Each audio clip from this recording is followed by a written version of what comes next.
Let's have some fun today.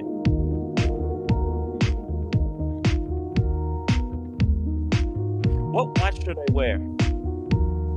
Guys, let me know what watch you're wearing, because I was just wearing a candidate phone for way too long, and it's making me say crazy things. I love it. Maybe I'll wear the freaking Grossman. Yeah! That's a good idea. Okay. Now, you just gotta give me time. I need to set it and...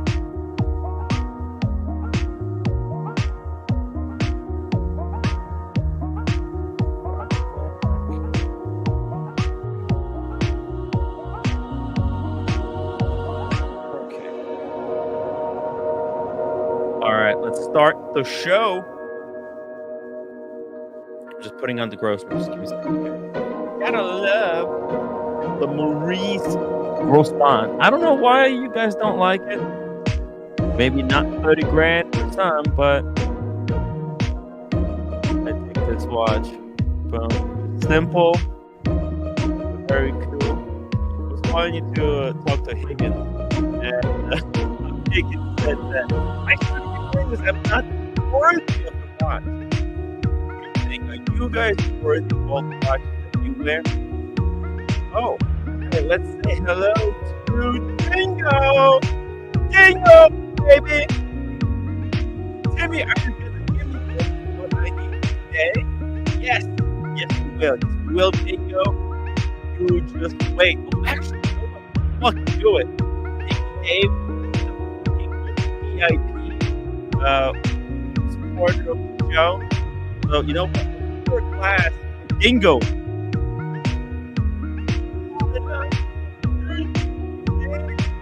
Blue label. Just a little bit, not too much. Sorry, Dingo. Say thank you for watching. Cheers, everybody. All right, let's get into some watch talk. I love me my Dingo, everybody.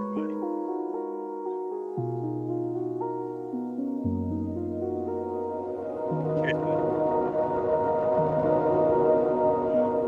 He was fixing his daughter's car. That was pretty freaking cool.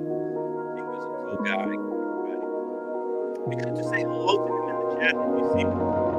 Cut the music. Cut the music. Here we freaking go. Erin Fletcher in the chat. She's from Fairhaven, Massachusetts, and she put on a show for us last night. What a day. All right. But, you know, there's been a crazy watch release overnight. Zenith just recently, like two days ago, I guess it was like a week, but Zenith released a Chronomaster Sport with sapphires, with diamonds, but more importantly, with a Meteorite Dial. And now this is being followed up with a Constellation Omega dropping three variants of solid gold constellations. Oh, it's awful. They're awful. Look, it's just not the model that people care about. Why not put these meteorites into Seamasters or Speedmasters? Nobody literally cares about this watch. Stop trying to make it work. Yes, it's Gerald Genta design. Yeah, it's just I don't feel like that market is very vibrant in, you know, this type of space. But you know what? Maybe OC is going to pull a trigger in this, right? Because he likes these type of weird full solid gold watches, right? We have the Vacheron 222 full solid gold. Now Zenith Chronomaster Sport, King Midas, the new Piaget Polo. This is almost like Omega's answer to Piaget Polo and to a lot of other watches. But I really feel like Meteorite should have been saved for Seamaster. Why not put it on the Seamaster? So it would be like, it would actually make the watch a little bit more collectible. It would be cool. Why put it into this model? And yeah, and there's also a rose gold version. Let's see, let's pull it up. It's a little bit modified, right? So we've got a rose gold bezel that has this reversed finish with kind of bead blasting, but it's not a bead blasted bezel. It's more than just that. It's very coarse. And then you got these high polished numbers floating above the chorus part. It's going to be a scratch magnet. How easy is it going to be to ding this? Oh my god. Um yeah. Oh, and there's actually, you know what? There's other variants. Look at this. Green meteorite. What is happening right now? Okay. Maybe I'm misunderstanding something with this Omega release. What are they saying? What does the article actually say? The new Omega constellation. By the way, what's up with this? Oh shoot. When's Watches and Wonders? Watches and Wonders. Here we go. That's April 15. Oh my god, it's in the month. So we've got oh yeah, yeah, yeah, yeah. Holy shit. Oh no, April. Okay, we got 2 months. February, March. I thought it was April then March, but it's March then April. So we got 2 months until releases, and I feel like Rolex releases, like Omega is gonna try to make as many sales, and you know, obviously they're releasing their stuff right about Watches and Wonders. I think this is new Omega strategy to try and be the first one to release. Maybe steal. They know everyone is waiting for Watches and Wonders and what Rolex is going to release, and I feel like because once Rolex makes the announcements, it's over. The only thing that people want to talk about is Rolex. But also, I think Omega is releasing early. They're gonna try to get some spotlight, like they're getting right now. Right, we're talking about these Omega. There's nothing else, right? So at least they're gonna get a little bit of coverage. But I don't know. I feel like maybe Omega should do a summer release, right? Where they get to see what other players are doing and then make their releases to somehow improve upon or do something because uh, it just seems every time Rolex comes in, they release something, and then everybody starts copying what Rolex has done, and Omega stands alone, looking kind of weird. And Omega is releasing a lot of stuff, but nothing very interesting, right? Those green Planet Oceans recently came out. The Aquaterra, the green, the beige, the kind of the gray. I mean, it's Planet Ocean is as unwearable as it's always been. Maybe Omega is just trying to tidy up their collection, but I don't know. It's weird and really expensive stuff. I mean, there's a reason why Rolex has always struggled to move full solid gold pieces. It wasn't until steel started going above retail and going at the same price as the solid gold pieces at retail that people even considered gold. And I feel like now that the prices are dropping very quickly, like a watch like this, you guys want to take a guess? Try to take a guess how much a solid full gold Omega Constellation is going to cost with the Meteorite Dial. Take a guess. Let's take a guess in the chat. DC NLV, this version of Constellation is so 90s and not in a good way. Yeah, it's kind of falls into it's kind of look, it's cool. I'm not a huge fan of the bezel. I just really I don't know. It's just so dated, I guess, right?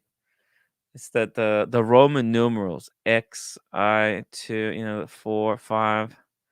I don't know. It reminds me of a clock that my grandmother had in Ukraine. Not very. And then they put this uh, gold colored dial with a meteorite. I don't know. I mean, it definitely Looks nice. If you put all the solid gold watches in line, like let's put 222 Polo, this one, let's put the new Zenith. We've put everything in the line. Other stuff is just better. The day date is better. Why would you buy this if and day dates are available? I understand if Omega, uh, and I thought maybe it's just it took so long to release this stuff, but there's a possibility. What is that? Are those scratches? Huh. I understand if, let's say, Rolex day date, it was so tough to get. Like, it was 40,000, then was going retail for 100,000, and then Omega releases something like this. I understand the value proposition, why somebody would see this as a great bargain, but it's just not in this market world. Okay, let's see what the pricing is. Oh, actually, oh, hold on a second. Okay, so the gold models are 46,000 euros. All right, 46,000 euros. That feels like a day date price. This is straight up right there with a day date, right? But then the steel versions, they still have Meteorite in steel. That's kind of weird. Steel. Look at this. Steel case, black ceramic bezel, silver galvanic treated meteorite dial. Oh, okay. So even this steel one that has a meteorite dial. That's pretty cool. Wow. Hold on a second. So this is like a cheap way to get a meteorite dial. And being a constellation, it kind of makes sense because, right, what constellation of what, right? Stars. Where does the constellation come from? And it even has a little star at the 6 o'clock above the date. It's thematically, it kind of makes some sense. I'm not a fan of the case and just overall design. It's really dated in a bad way. There are watches that are dated in a good way, like the Piaget Polo. I freaking love Piaget Polo, but they should have priced it like this, like Omega priced. Or maybe they could have fit it there at like 60,000 retail. Think about it. If Piaget Polo was 60,000 and then Vacheron is 75,000, right? There's a little bit of a delta where you can say, hey, you know what? I'll go for the Piaget. I would even, well, I'm not buying solid gold watches right now, but that's the kind of price, research that I would do. Hey, we got Buckley in the chat saying, guys, watches are done. Are they done? As there was that article how that explains how a lot of wealthy people are moving away from watches as a status symbol because it's just they're sick and tired of getting robbed. If you're wealthy, you wanna you wanna live and enjoy your life and your watch, but if your watch attracts somebody to come and jack you, that makes it not so fun anymore. MD Chaz, imagine selling a business for $300 million. Your father always wore Omega. You buy him one of those. Yeah, it's pretty cool, but you know what? Your dad or father is gonna say, "Oh, if your father always wore Omega, okay, yeah. If he always wore Omega, like a Seamaster 300, like one of those old Seamasters, getting something like this would be pretty impressive. But I think he would say he would want the Rolex Day Date. Seriously, I mean, you sell a business, you buy an Omega. That's the dumbest thing you could ever do. Why would anyone buy an Omega? Even if it's gold, it's still it says Omega on the dial. Um, if like that's when you buy Rolex. Warren Buffett wears a Rolex, right? A day date. President, it's a presidential watch. Come on. Um, I don't know. To me, Omega is always going to be a second choice because there's no micro adjustment. Well, to be perfectly fair. There's no micro adjustment in the day date either. But I don't know. I feel like day date would be better. What do you guys reckon? Let's do a poll. What would you rather get? Oh, here we go. Here we go. In your old age, what watch would you rather get as a gift from your child? Okay. Let's do Rolex day date, full gold. Well, they're all full gold, or Omega Constellation, or this new Omega Constellation. Look, it's an okay watch. I bet there's gonna be snowflakes crying like, why are you comparing it to a Rolex? Why are you comparing it to other watches? Can't you just judge it based on its own merits? Yeah, we definitely could. Uh, but we like to look at things a little bit more acutely. Wow. I wonder if this is any look. The meteorite looks freaking good. All right, let's be freaking honest. Let's just cut the crap, and just say that look, you know what? This meteorite Omega, this is a good meteorite. I've seen that. What was the other brand that I have? The Sea Wolf. What do I got? Zodiac. Oh yeah, a Zodiac with a meteorite. The meteorite dial wasn't that great. It was kind of it wasn't great. But this actually on par with Rolex. But you know, in typical Omega fashion, they ruin it, but by also making the meteorite available in steel. So guess what? Everybody, if somebody can get the steel meteorite, they'll go for it in steel. Why would they spend extra? Why would they spend all that extra money to get meteorite uh, in solid gold if they can just get it in steel?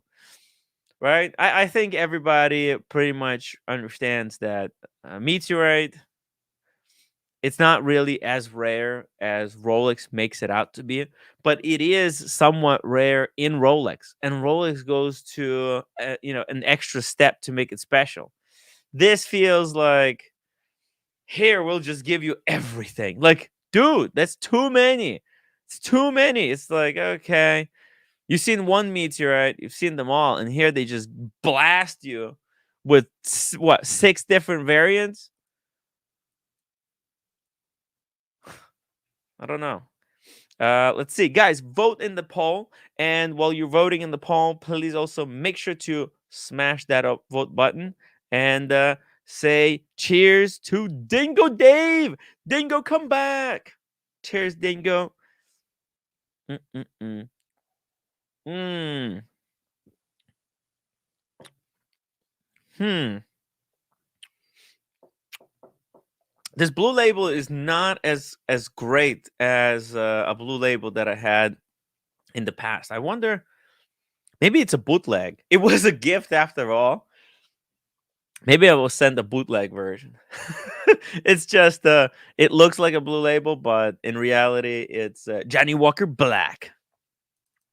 Sammy the Bunny, Speedies are trash. No, come on, Sammy. Speedy is great, especially if you get 1861 or 3861, which is so it's COSC certified. It's pretty accurate. That coaxial balance cock really makes it a lot more accurate.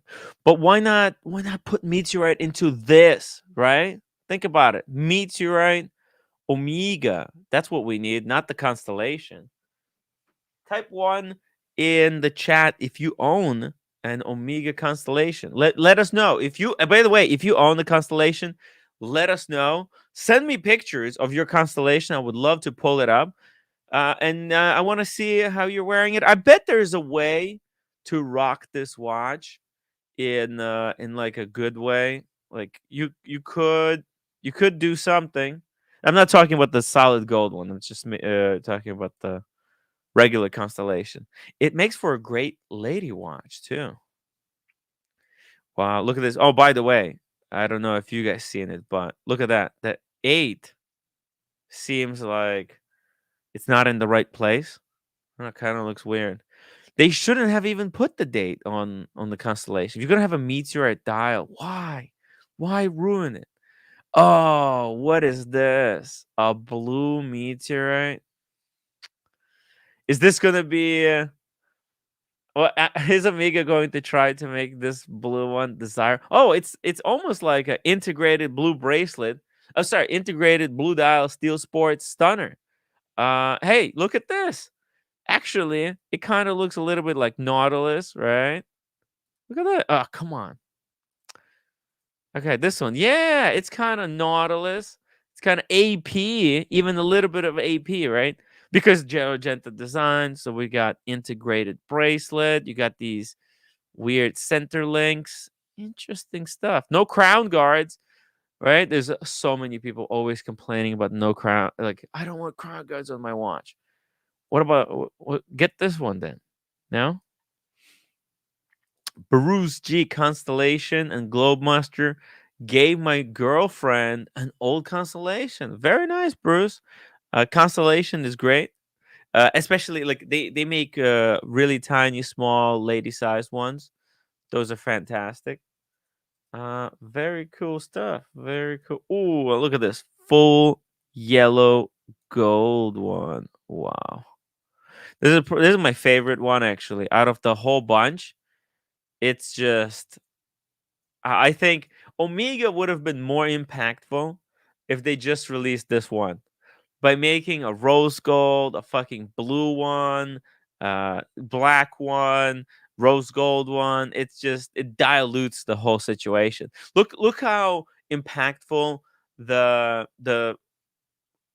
Piaget 222 remake was. When they really released it, they made it into a festivity, a celebration. There were people invited to a VIP party in the city. Yeah. Yeah, and they were treated to a dinner and people had fun. When Omega releases their watch, it's like nothing. Like it's just another product. Nothing to see here. If you want it, buy it. If you don't want it, don't buy it. Omega doesn't care. Yeah. It looks a little bit like also like don't you feel like these center links they look a little bit like the center links on the Louis Vuitton watch, right? That tambour, very tambourish. Wow. The center link tubes, they're very tambour. Hmm. Omega. Black ceramic bezel. I mean, that's been done. I don't know. I feel like Omega releases. Look, even their Seamasters, very their releases are lack fanfare. There's just how could this is a multi fucking billion-dollar company, right? They can't have an ad to accompany this. Spend a little bit on marketing. They release these watches like it's nothing, right? Just slap them on the table. Oh, here, you guys want to see it? Boom! They just threw them down. The whoever was photographing these watches, the pictures are freaking awful and lifeless. It's just on a piece of paper. Fucking disgrace. This is disgrace of a release, honestly. Like freaking Rolex redesigned their complete website. Like, wow, they just completely changed how the how website worked. This is just sad. But let's see what the article says. Oh, hold on a second. Super chat from OC91. Thank you so much. Cheers, OC91. Thank you so much for the super chat. Watch is atrocious. It looks like a Michael Kors. Hey, hold on a second. Save Michael Kors' remark for code 1159. See here. One of the oldest collections in Omega history, the Constellation has been around since 1952, only surpassing longevity by Seamaster First, a classic chronometer rated watch with elegance in mind. The Omega Constellation drastically changed in 1980s. So you can't call it Constellation anymore. Like they saved the name, but they completely changed. It doesn't look like old Constellation at all. It's just a completely new watch. So they should just say this Constellation 2, dates back to 1980s with introduction of Constellation Manhattan. Its integrated design and its hallmark claws, uh, revived in 20. I wonder they didn't say Genta, that it was designed by Genta, huh? Revived in 2019 with a feminine collection, followed by 2020 39 men's models. The range that mattered today is Omega Constellation Gents Collection 41. These are way too big, which was released 4 years ago. Already appealing. They're not very appealing. Nobody's buying these watches. Come on. With its cleverly modernized design. It's actually, I don't know anyone who owns one. So are they making money selling these? Honestly, I really feel bad because the vintage models are still in circulation. People still buy and sell and maintain their old constellations. I was even at the Omega boutique like 2 weeks ago, and there was a guy bringing his constellation in for servicing. Servicing. I mean, just to change the battery, which they do for free. So, but yeah, he had the quartz one. The current Omega Constellation collection comprises a wide array of versions, ranging from compact feminine versions, including editions with small seconds display, mid-size model. Yeah, it's just so many models for this watch that nobody cares about. I don't know. There should be something. How could Omega release this? Like it took probably years to develop this, right? Because they had to rebuild the design, and it's so intricate. For everything to come together, it has to be done to like a millimeter or a micron, freaking smallest, whatever the smallest unit of measurement is. It has to be done on that micro uh, scale. So and then they release this and then you throw them on a white piece of paper. It's a turnoff. Nobody. I feel like this is just the presentation is going to throw a lot of people off. Whereas if they prior to just releasing it, they took some nice pictures, made a little ad. Maybe they could have hired Christian, right? Christian, Theo, and Harris to put together a little video of why people should consider Constellation. I don't know. Just a thought. 209. Let me guess. Omega bought Rolex's Meteorite Dial slab seconds. Meteorite Dial sloppy seconds that didn't Pascal. Oh, you mean no? So I think what happens is the Rolex meteorite is part of a Gibeon meteorite. It's not just it. Apparently, there's tons of meteorites, right? They're everywhere. Meteorites fall down from the sky all the freaking time. So they're not as it's not as rare or as valuable as we like to make it. But Rolex meteorite, it is. You're right. You're right. It's part of the Gibeon meteorite, which is right. It's a one particular meteorite. Once that meteorite is done, there's going to be no more of that. Oh, by the way, what the heck is Gibeon meteorite? Hold on a second. Gibeon meteorite. I say Gibeon meteorite. I mean, how big was it? Oh, here, Gibeon meteorite. So, oh, mate, shit. Maybe there's a lot of these Gibeon meteorites. Let's see. Gibeon meteorite history. The meteorite was discovered. Oh, okay. So it's a particular meteorite. The meteorite was discovered by Nama people. Oh, wow, Nama people. Nama are African ethnic group of South Africa, Nambia, and Botswana. They traditionally speak the Nama language of the Khoi Kawadi language family, although many Nama also speak Afrikaans.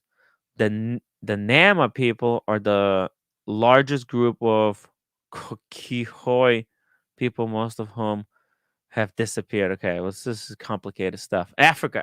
It was discovered in Africa, of course, and used by them to make tools and weapons, including heads of their assegais.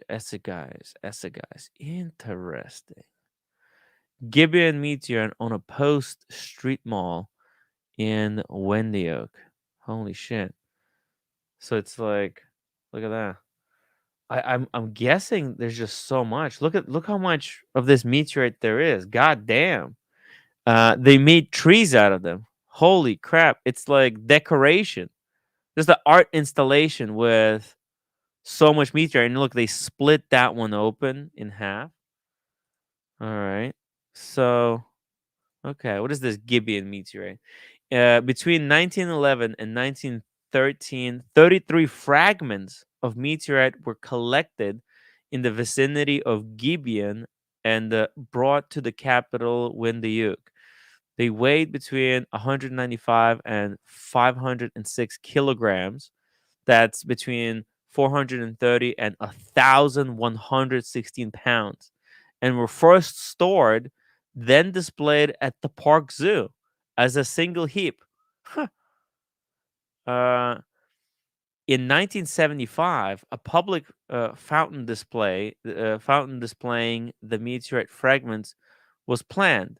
The pieces were removed and stored at the Alti Fest, where two of the fragments were stolen. No shit. The fountain was eventually erected in Post Street Mall, and two empty pillars for the missing fragments. Since then, two more fragments were removed from the fountain. Shit, people are stealing this stuff. It's valuable. So that it displays only 29 today.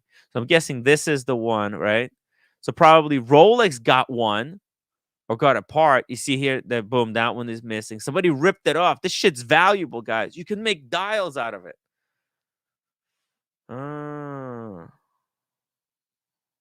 interesting. Okay. Sorry if this is boring, everyone. I'm sorry. I didn't know. I don't know this stuff. I'm just, we're talking meteorite. I figured, you know what? Let's just pull this up. The collection displayed on the fountain in Wendhoek Central Business District. Which country is this? Oh, Nambia. What? Oh, wild stuff. It's in Nambia. And then you can see the pattern. Oh, damn it. That's the pattern of the Gibeon meteorite. Crazy lattices and shit. Wow, it's freaking wild. Okay, so let me just finish this up. The collection displayed on the fountain in Windhoek Central Business was proclaimed a national monument on 15th of February 1950. This is such a long time ago. Yes, it's crazy. Additionally, it was decided that all meteorite found in Nambia would automatically be protected as national monuments and should not be removed from where they have been found, nor damaged in any way. Whoa. Okay. Look, I mean, it's interesting way of doing it. There you go. And Rolex somehow got their hands probably on one of those missing meteorites and turned it, or maybe it was cut and somebody gave them a part, because yeah, that's what they're making their dials from. Well, meantime, everybody else has to use just generic brand meteorites, right? Like these Omega meteorites, these are just generic brand. Do you guys buy generic brand stuff at the store? Let me know. Be honest. Be honest. Do you buy generic cereal? Generic what else they have there? Generic what I don't even know groceries. Like generic Red Bull? Or are you brand oriented?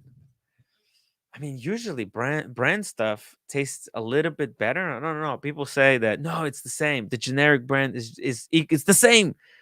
I don't know. Unless it's Trader Joe's. Trader Joe's makes the best generic everything. So, all right, let's keep going here. Oh my god, I'm so far behind in the chat.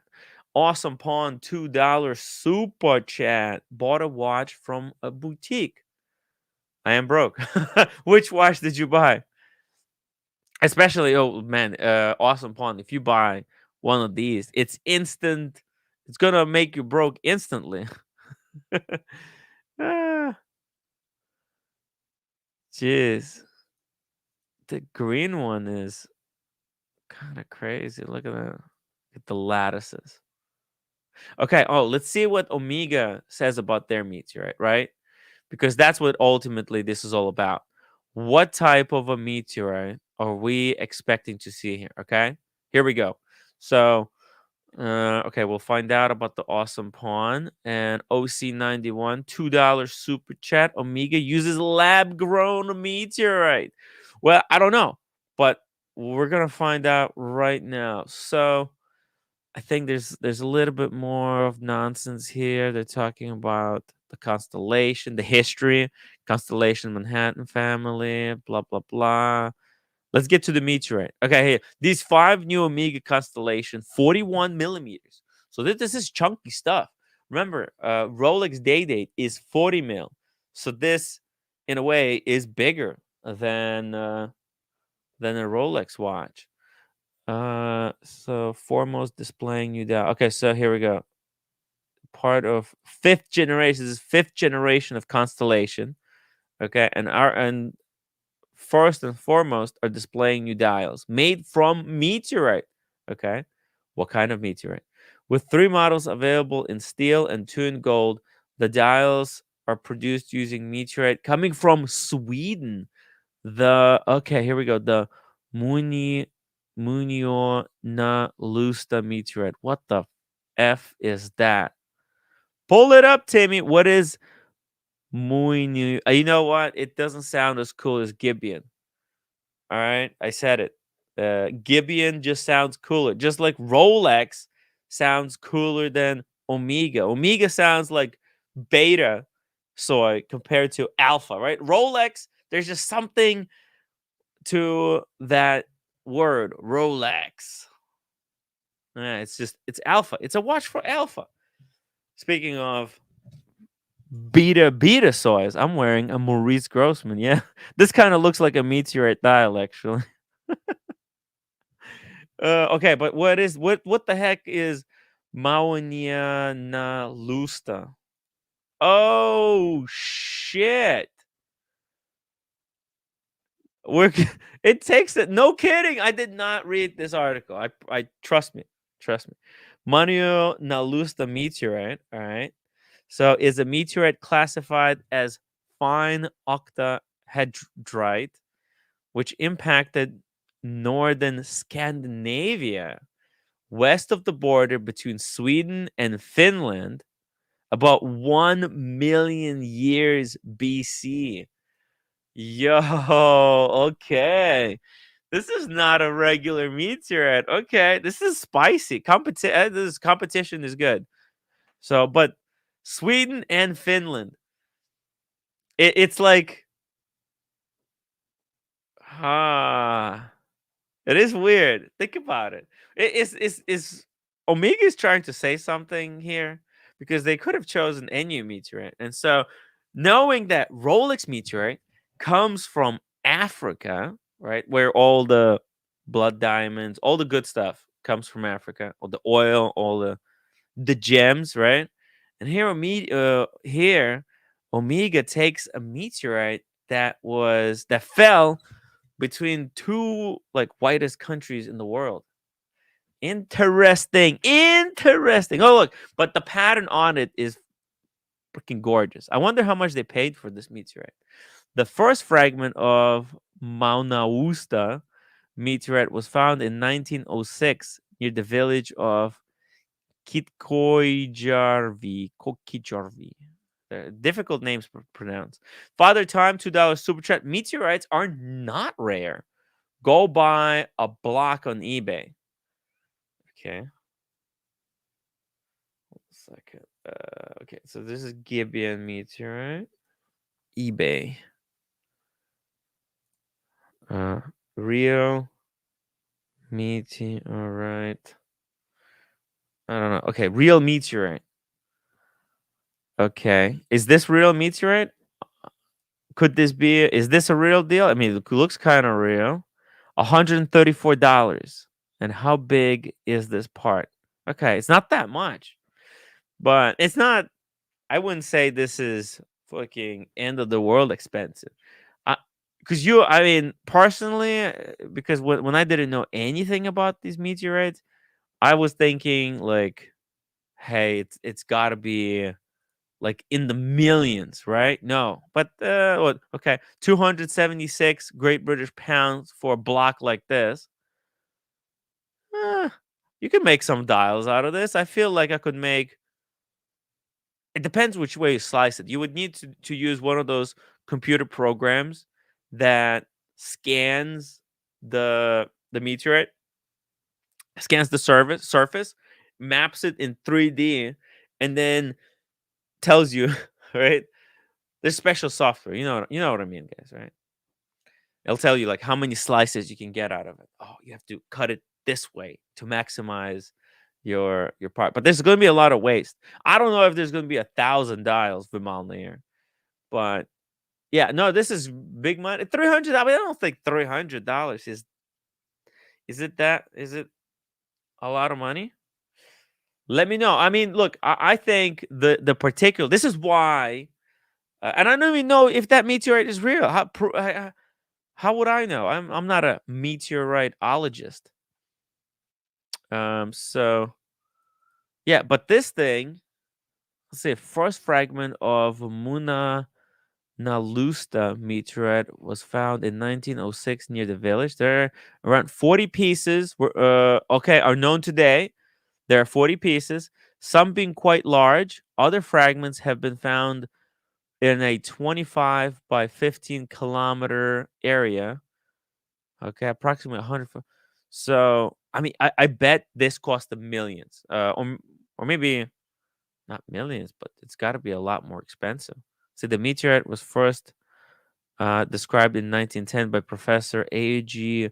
Hogbom, who named it after a nearby place on the Manure River. It was studied in 1948 by some professor. The material was probably the old. Oh shit! So it's the oldest. The oldest. Wait, hold on. The Manus meteorite probably is the oldest known meteorite. Marks the first occurrence of Stihorite in the iron meteor. Oh shit! They're saying this is like the oldest meteorite ever. Older than? Is it older than the Gibeon? This is interesting. Let's say probably the oldest known meteorite.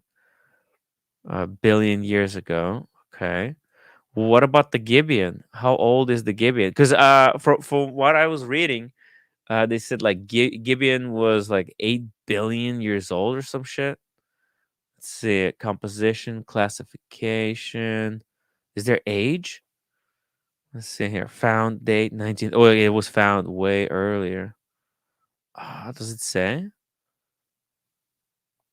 Oh my god. Print F age. No, it doesn't say. Nor damaged in any way. Cause like I think Rolex on the Rolex website or somewhere they say it's like 8 billion years old. But hey, if this is older, that's pretty crazy. Look at that. There's a slice. Is what a slice would look. Ah, come on. How can I? Okay. So there's those lattices. It's so unreal. Like why does it do that? Was it just melted at such high temperature that like it starts acting weird? It's probably had to have a lot of pressure and to be really hot. And then it's so crazy. Huh. Father Time, meteorite drops daily. Don't let Rolex fool you. Yeah, no. It's what I was saying. I don't think it's that old. But oh shit, sorry. Father Time, I misread. Well, or I misunderstood. I was thinking you said meteorites. Oh no, You did say meteorites are not rare. Go go buy a block on eBay. Well, meteorites are. Oh right, Jesus! It's like I have a hard time comprehending stuff. Okay, meteorites are not rare. Yeah. They're not rare. But this one, look, it all depends on the quality of a meteorite, and I find it kind of amazing that Omega didn't let that detail slip away. So, but then again, like putting meteorite into the dial of the steel version even and pricing it at 10,000 kind of feels like it takes away from how special meteorite is. I don't know, maybe it's just me. Hmm. All right, so it's saying a mostly iron-based meteorite with a significant proportion of nickel. Like the Gibeon meteorite, it showcases a classic Windmanstatten pattern. However, there is a slight difference in the structure. To obtain the colors, the base meteorite dial is PVD coated, either with Sedna PVD gold or Moonshine PVD gold, green PVD or blue PVD. Oh, it's nasty. It's.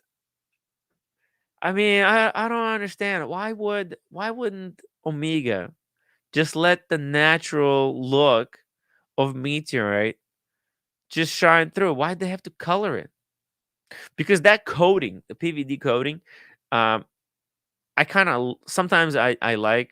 Actually, I want to get a watch with a black PVD coating on the case, but on the dial. Because like over time, the PVD coating is going to come off from the dial, and it's not going to be pretty. Maybe it might take many years, but I don't know. And also, I feel like I'd rather see how that meteorite is. How does it look naturally when it's in its natural colors, right? You could do rose gold when you're blending it, but meteorite, it's old. Like that thing, didn't they said that it was the oldest meteorite ever? Why would you want to color it and change its appearance? It's already amazing how it is in its true colors. Mm. Marco, thank you so much for reminding everyone to upvote the live stream. Let's get to 100 upvotes as we always try. Oh shoot, we're already at 45 upvotes. That's pretty good. And let me drop the link. Maybe Daniel Katz wants to hop on and let everybody know what he thinks about these watches. All right, so that's the constellation for you, and how it compares to the famous Rolex. I couldn't look. This is a perfect article, actually. In reality, it's a pretty cool article. I didn't even know they were gonna include that information about the Gibeon meteorite. Depending on the color, the bezel is different. Blah blah blah. I get it. Oh, hey Daniel, are you? I'm only on for a few minutes. Can you hear me? Yeah. Why is there police light? Are you being stopped by police? No, no, it's some pickup truck. That's whatever. It's just it. I'm waiting for my food. I didn't have enough time to make my own, so I'm having some Chinese Nice. beef and vegetables with or without your permission. Egg drop soup, that kind of stuff. Nice. Chinese food. I haven't had Chinese food in forever, so Oh maybe yeah. maybe I'll have some to join you later tonight. Oh yeah. Right. I'll leave some behind for you. Yeah. I just sent a text there. You Daniel Katz 279. Should I have a facelift or a natural look? Now I like natural, so I Yeah. don't I Okay. don't like All any right. of this. I don't like fake tits. I don't Yeah. like Yeah. Yeah. Yeah. the freaking Botox. I don't like all this Yeah, that's right. You were nonsense. talking about the meteorite dial and the Yeah. natural look, and so I thought I'd throw that in. Yeah. Look, So, I believe in kind of skincare, but if you can afford it, right? look, But I don't know if makeup, that's skincare. You end up looking like like one of those monkeys in Costa Rica Yeah. if you do too many facelifts, right? So Yeah. Uh, some but of what those monkeys, I knew those people, but they had so many facelifts. They're wandering through the jungles of the rainforest. they look like aliens. Why is that? Yeah, Why does it?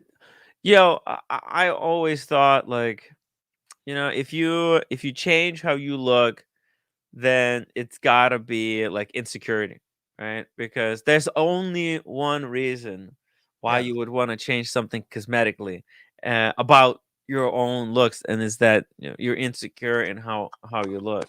yeah, yeah. So Hang on, there's someone that thinks he's gonna. Oh no, he's not. Okay, go ahead. Sorry. careful, you're gonna get a ticket. All right, Daniel, do not save the money.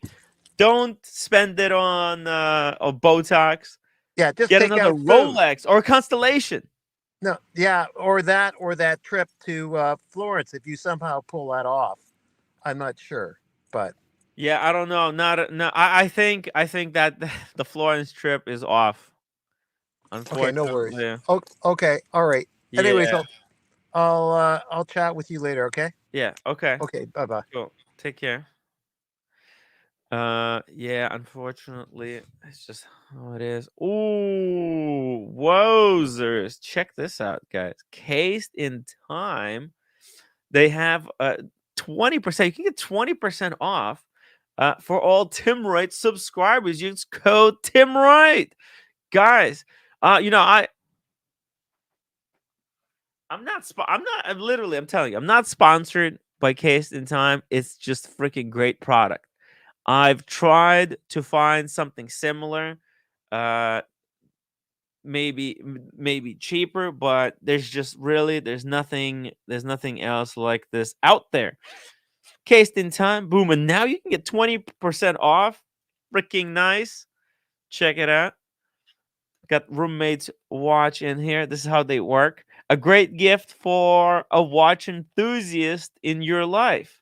Just throw it in there, boom, like that. And by the way, so the reason I really like this is because let's say you want to travel, but you're going on a short trip or even a long trip.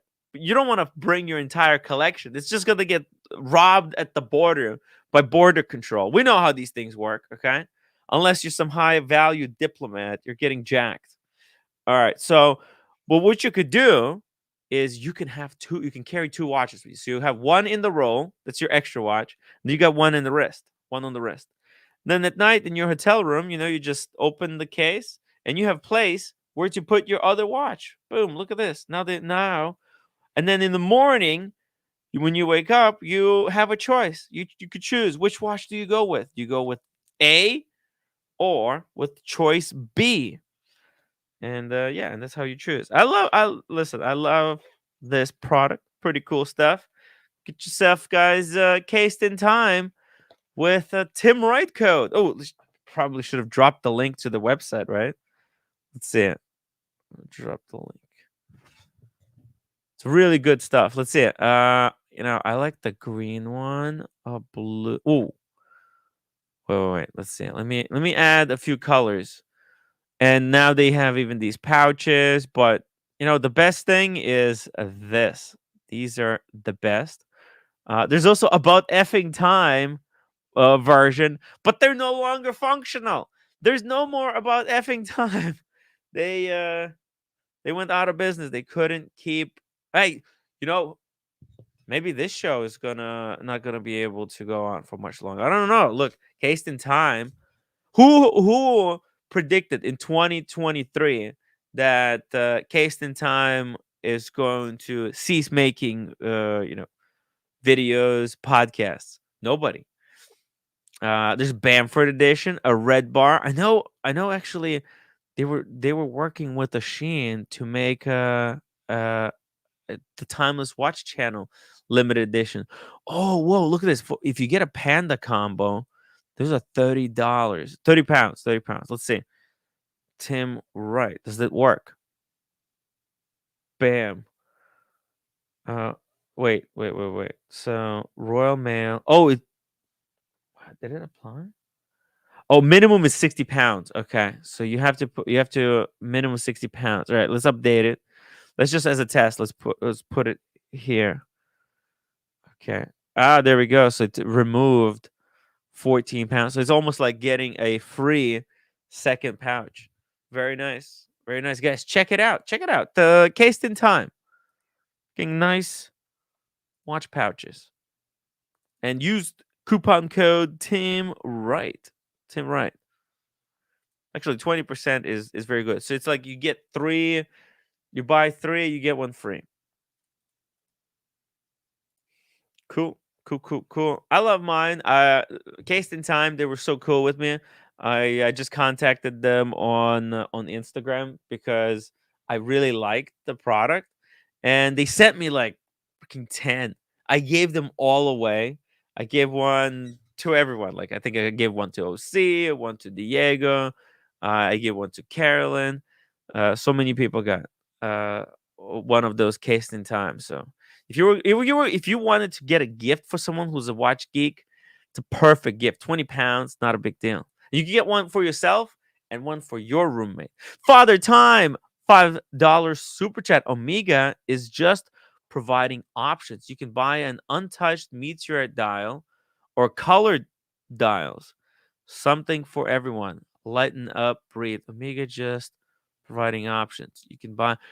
Yeah. No, I'm not saying no, Father Time. They might be providing options, but I'm saying there's that theory of like too much choice, right? Let's see it. What's it called? Theory on too much choice. All right, so choice overload, is that how it's called? The paradox of choice. Okay, so the paradox of choice, why more is less. All right, so this was a pretty good book written by an American psychologist, Barry Schwartz, in 2004. In this book, Schwartz argued that eliminating consumer choice can greatly reduce anxiety for shoppers. The book analyzes the behavior of different types of people, in particular, the maximizers and satisfiers. The book argues that dramatic explosion in choice, from the mundane to the profound challenges of balancing career, family, individual needs, has paradoxically became a problem instead of a solution. Like there's too many choices. No, it's not enough that there's so many brands out there. It's I My argument is just fathering time is that giving us so much choice makes that watch less special. If like think about it, if Omega spent a whole year and came up with just one watch, it would have greater impact than if they release 74 models like they always do, because it just seems like it's so easy for them. It's kind of like me doing these live streams, right? Because I do them so much so often. Some people say, well, Tim, you just do too many streams, that's your problem. You should cut down on time that you spend doing the show. That way it's going to be a little bit more appreciated, right? This way you do, 4 hours to 6 hours a day. People think like, it's whatever. It's no big deal. Who gives a fuck? And then they don't appreciate it. So it's on psychology. I'm making one argument. You make a counter argument. Tell me why, Father Time. Tell me why you think uh, so much choice is better. Uh, Yo, Eddie. Tim, I was about to say, Yo. I just finished reading that book. Oh, dude. Show it here. Boom, right there. The paradox of choice. It's a still relevant book I mean, today. it was originally written in like early 2000s, I think. Yeah. But then they iterated on it a couple of times. It's greatly revised, right? Yeah. But it's really compelling argument that it makes, and I feel like maybe they could, maybe Omega, because like they're struggling and nobody seems to be liking that release. I'm not like it has no effect on me. And I feel like, well, what are they doing wrong? Why don't I feel like it's incredible what they did? And I'm trying to understand. And I'm thinking, to me, it just feels like, look at the freaking release. What do you think? Omega. Oh, they lost the plot. They lost the plot like 5 years ago. Who are they making watches for now? I mean, hey, it's a decent meteorite. Look at the pattern; Who the it's fuck is beautiful. buying that? Who's buying that? How much I is know. that? Exactly. There's a what's the market? Maybe they're still working like it's early 2000 and the market. Maybe they're seeing a market rebound. Not with However, the that. pricing is not ridiculous in these. How much is it? 70,000, 60,000, No, no, 40. no. 46. Okay, that's not terrible. That's not Yeah, terrible. 46. It's really good. 46,000. I think that's like 46,000 retail. Then you buy it used for 60% off. You pick it up for like what's 18.6. That's not a bad price. Yeah, exactly. So think about it. And it's full solid gold, 41 millimeter. So Yeah. it's actually got some heft to it. I think there's a lot of gold in here. But unfortunately, the design kind of sucks. I Like, mean, the bracelet looks a little, a little not good. yeah, I'm ready for another new design. Like, do we have to still fucking rehash Why does the it have? constellation? It has It's like those lines going across it, like the Piaget Polo. This is very. They're going for like this is like nearly Art you talking Deco. about these lines, the Yeah. claws. Yeah.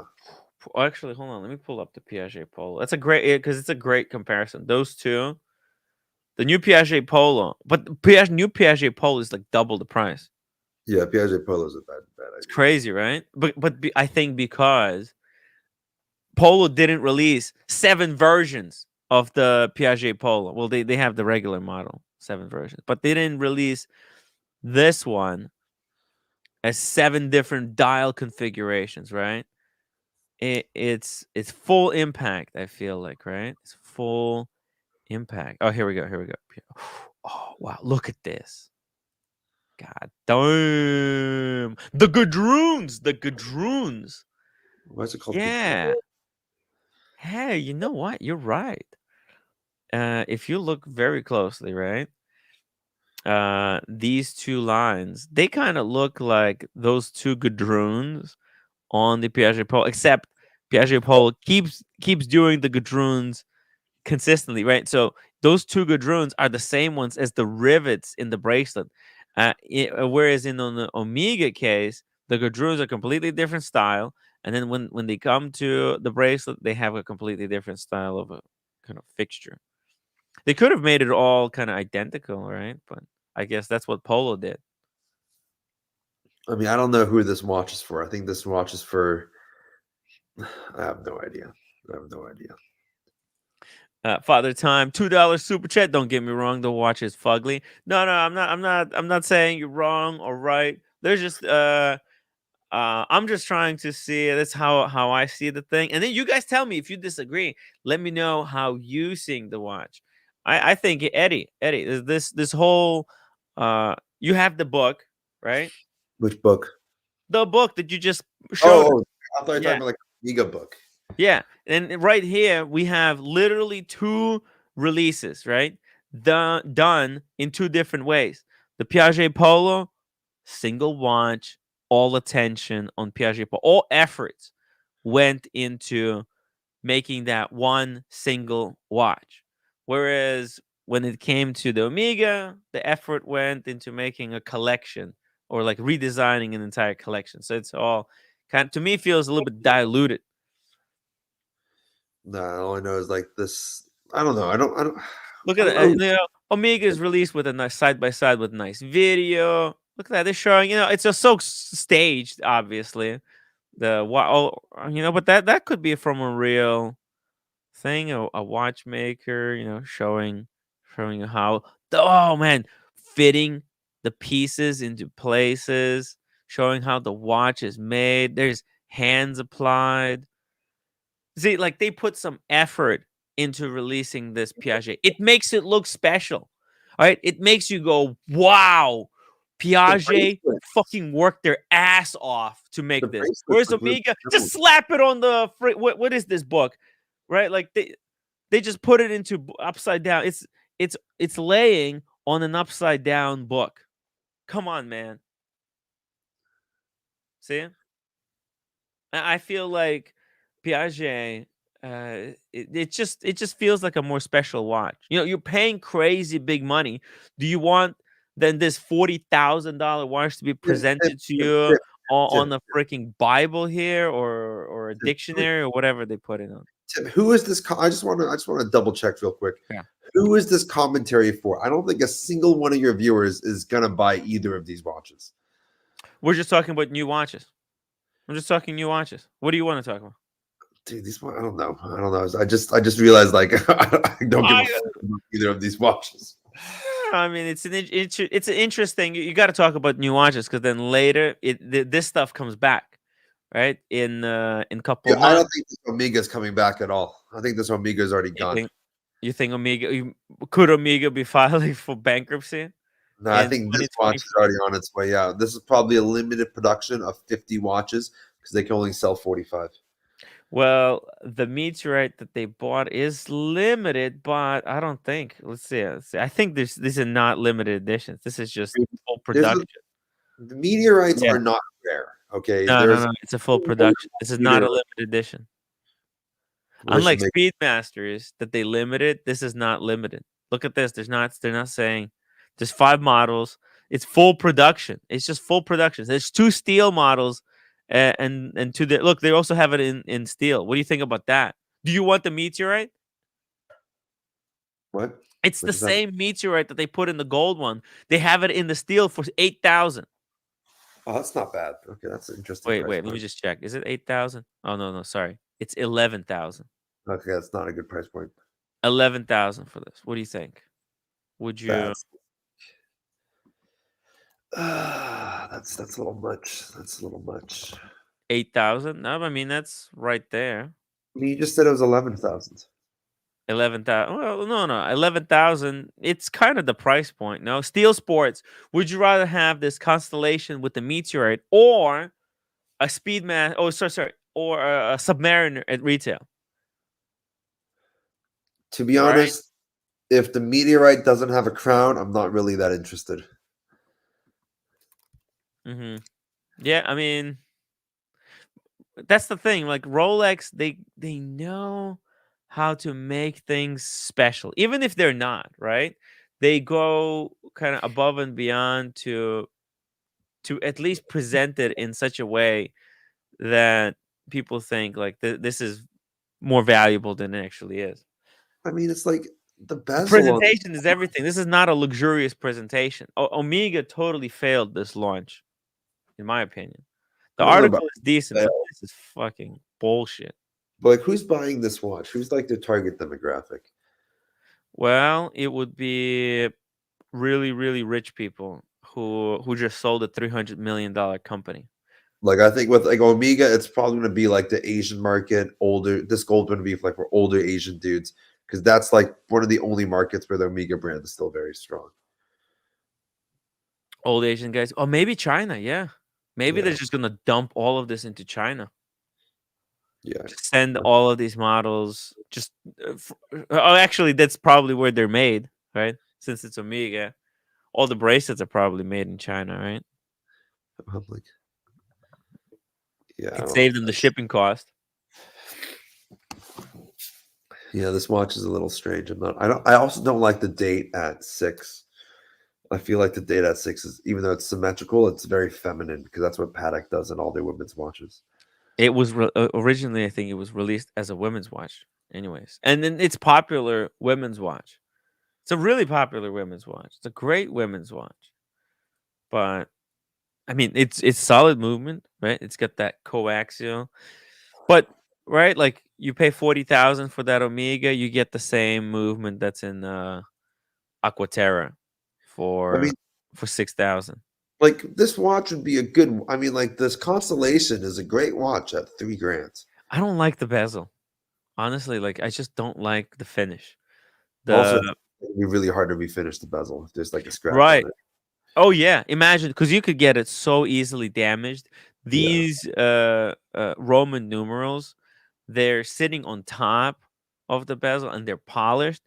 You ding that, the whole number can come off. So It's not a. I don't know. It just doesn't. You know how Rolex has that fluted bezel? The Yeah. fluting just pops. It's shiny. Here, it's just I don't know. It highlights something that I think they should make this watch maybe with the flat bezel. I would have actually preferred if they. Why don't they change up the bezel? Like they don't have to keep the bezel in this old style. They could just I put mean, something different. I think there's like with these watches, there's a very delicate line between looking Art Deco and then Yeah. looking dated. Like this looks dated. You know, look at Piaget. How it's kind of I don't know. There's something about Piaget. It looks they modernize it. Okay, they made Piaget logo bigger. They cleaned up the case. Like they really perfected everything. But like and then on the fucking Omega, look at the font that the Constellation is written in. Like Mhm. that Constellation font is like pure 90s and not in the good way. Yeah, and they didn't update. I don't feel like they did update the. I think on the original the Roman numerals because they didn't have the technology to do it this way. They actually numbers were engraved, right? So you would cut into the material. Whereas Yeah. here, I think they started out with kind of like the tremblage style, right? And then using a CNC machine, they took away excess material. But I mean, this just tells me that this bezel is CNC. I because there's no way it's a handmade bezel. it's probably not CNC. That's gonna have too much loss. It's probably casted. No. Oh, you think it's cast? That's even worse. Well, it's not gonna be CNC'd. I mean, Like if no. it's If gonna you be see the CNC, CNC technology, yeah, but geez, if it's CNC, you're gonna have much sharper letters. if it was CNC or if it wasn't. Yeah, if it was. No, I think it's just they I just think do it's it cast fast. and polished. Uh, I don't know, but either way, no. It looks really CNC because look at the inner curve of the V. It's rounded. It's not sharp. Yeah, I mean, Okay, with look. casting, you have. Huh? I mean, when you cast it, you don't have that sharp resolution. It's just going to naturally come out rounded. Oh, you sure? I Let me mean, see. why would they CNC this bezel? It's going to be a lot of hours on a bezel, Hmm. and you're going to have a lot of waste from the gold. But then again, No. You reclaim it all. Look, see it's not the way. worth reclaiming. Huh? This little line there. Yeah, you see the way. I almost feel like yeah, this is how it enters. It's kind of rounded. You think if it was cast, it would be straight or not No, straight? They no, couldn't do it either way, straight. it can't be straight. It can't be straight Why not? because otherwise, it's not going to be able to eject it out. Right? You have to look at where the parting line is on the mold. Well, I So if feel you like look at this, you might be able to tell if they're using slides or not. it's curved. I feel like it's CNC. I mean, to me, that feels like a CNC. You see, because look the way it kind of goes in and out. It almost feels like they had the thing coming, kind of like that. Cut it out, right, and then you remove the excessive materials, and then I don't know. Or maybe it was cast. Who knows? Doesn't matter. It's not. It's okay, but I really like the way the Piaget was made. Look, because the original one, I don't think the original was constructed like this, where the case is made out of these little parts that then are put together like a puzzle. The original was full cast, right, on the case. They were just they cast the case and they would just polish out the parts. It was a single block. It was a monoblock case. But the new Piaget, because they have like this crazy CNC, because that's done on CNC right here. The Piaget, the way the way they cut out all the gadroons. See all those gadroons cut out. Look at that. That's definitely CNC. And then look, that each part is polished out and then put together like a puzzle. Yeah, Did he really have to hold it with tweezers? He could have just done it with his fingers. No, oh, but that would leave Can you grease. imagine you had a fingerprint on the inside? Yeah. Yeah, you're right. You're right. You're right. Dang. But yeah, anyways, I mean that's the first release. There's other stuff that was released, you know that?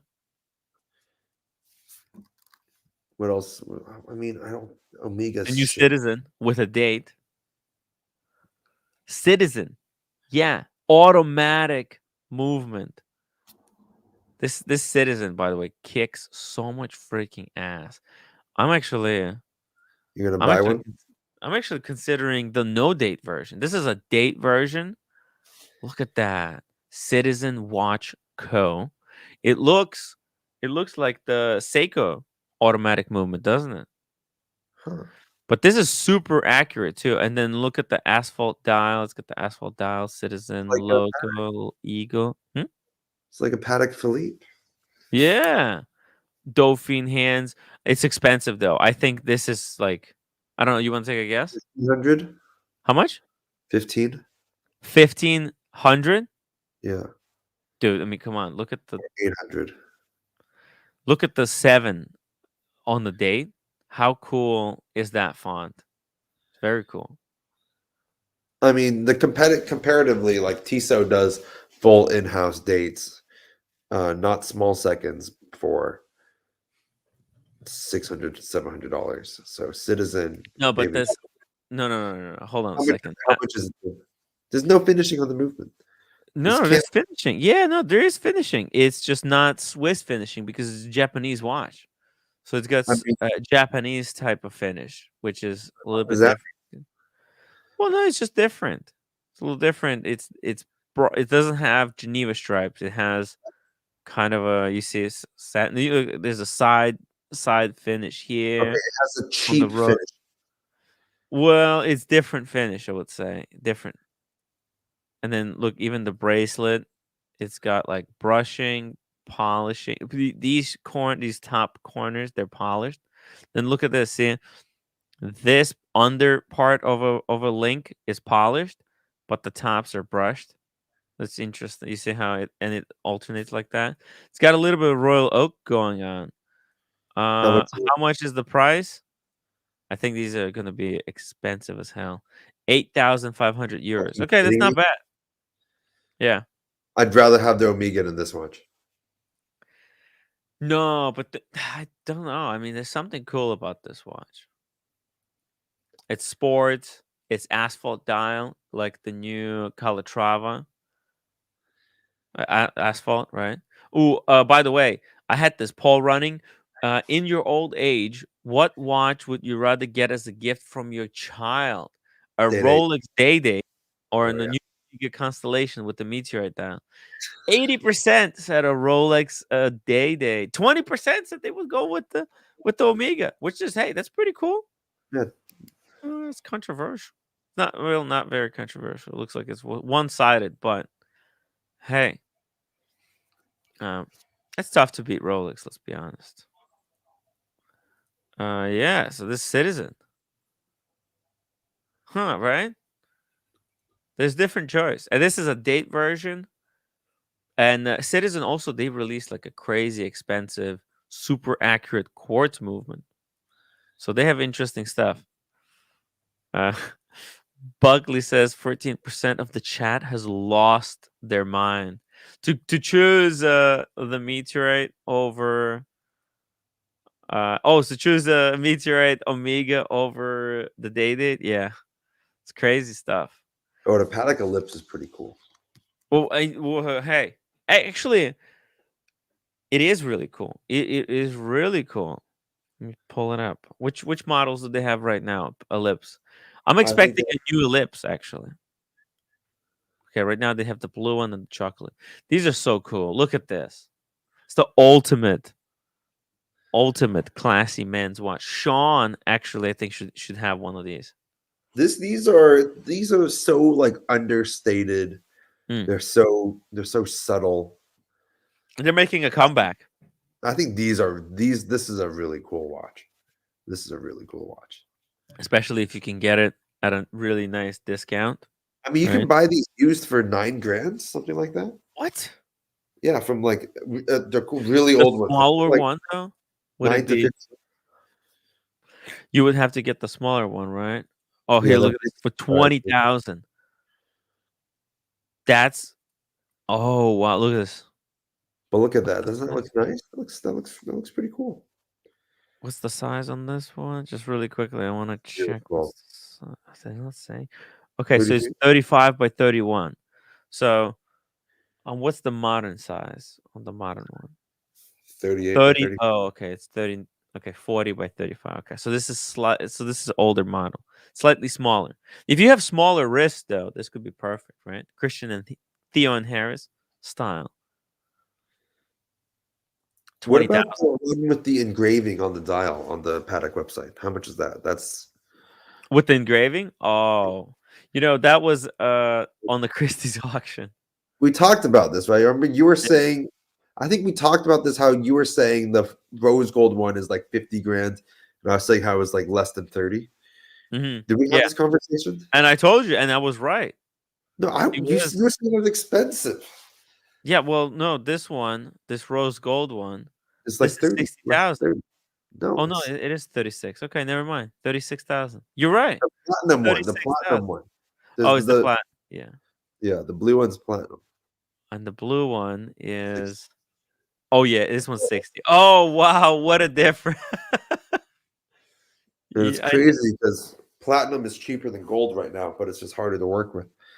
no, there's also more platinum in the case because by weight it weighs more, right? So you need more It's of it. denser, Yeah. but gold is twice the price of platinum. Oh, okay. So it's still making a case out of gold is still gonna be.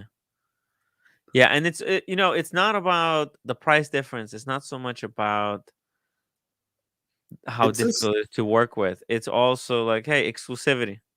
it's a shame that does it have the diamonds? Is there a diamond on this? No, there's no diamond. I was looking for it. I thought, oh no, it does. It does have a Yeah. diamond. Yeah. Oh, it's even more visible because of the case.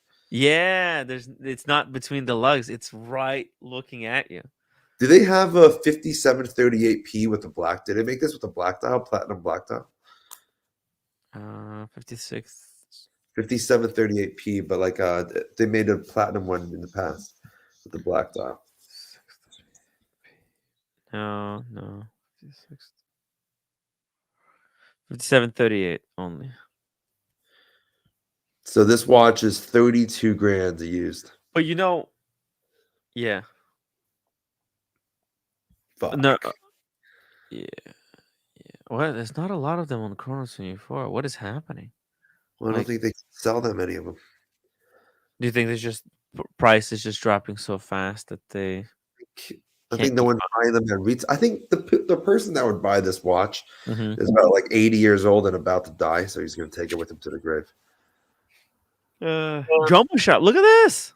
Joma Shop has one. How's that possible? 10% off for the platinum one. Crazy Ooh. price though. Oh wow. Wow. But that's white gold. So I mean, if you're going to have a baller ass watch like that, it has to be platinum. come on, man. You're just hating at this point. Dude, you can't if you can't walk around with that watch and have it be white gold, it has to be platinum. Hey, you know what? This is close to the blue one at retail. So Or what's the retail price of this? on this one, Yeah. I think on the website, I think it's on request. No. Oh no, 77. Okay, so it's 77.3. like 30% more than the blue one at retail. Yeah, it's a slight discount. What? It's below retail. Ooh, it's It's got to be more. It's below retail. Crazy. They have stuff here. Oh my god, these are not dude, hold on a second. This didn't sell? Oh my god, this has been sitting here for a while. The Calatrava, the AutoZone. Welcome to the zone. AutoZone, get in the zone. AutoZone. These are not going. There's a Tim G was the one who alerted me to this.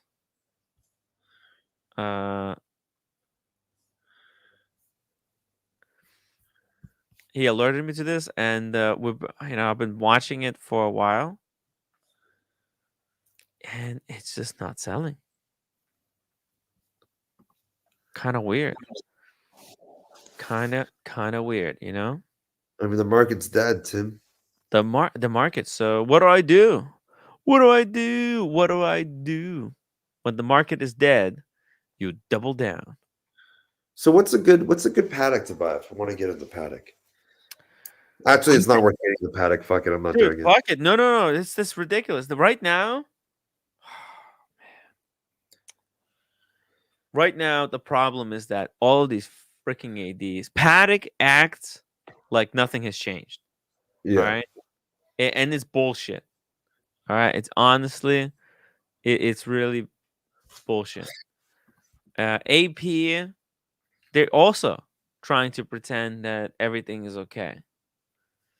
They're definitely not selling their blue dial APs at retail. They're not as a first watch, right? Yeah. I think. Well, why not? Why not get like? What do you want the paddock? What do you want? What do you want? The thing is, like, I kind of want to get into paddock, but it's Yeah. so difficult to get into the London boutique in Yeah. the London stores. Like, it's not worth it. It's not worth it. Right. Like, I met like some really big paddock collectors, and like those are the people you compete against when you want to get a Nautilus. I'm like, fuck it. Should I just buy a Nautilus in the gray market or buy it off one of my friends and try to get it for a good price? You know, not pay too much over You want a retail. Nautilus? Which one? Probably the 5712 rose gold Oh, rose gold. The new one is sick. with the strong bracelet. Oh my god. Well, what's the price? That's like 180 grand. Okay. Well, So I could consolidate all my watches into that. would you be able to just go with that one? The steel one is better though. Yeah, but what if you're in an elevator and some guy's wearing a rose gold one? I mean, Like a steel for every 57, day. a steel 5712 might lose to a rose gold Aquanaut, Shit. right? And I can't there's- risk that. I can't risk that. Right. No, it makes sense.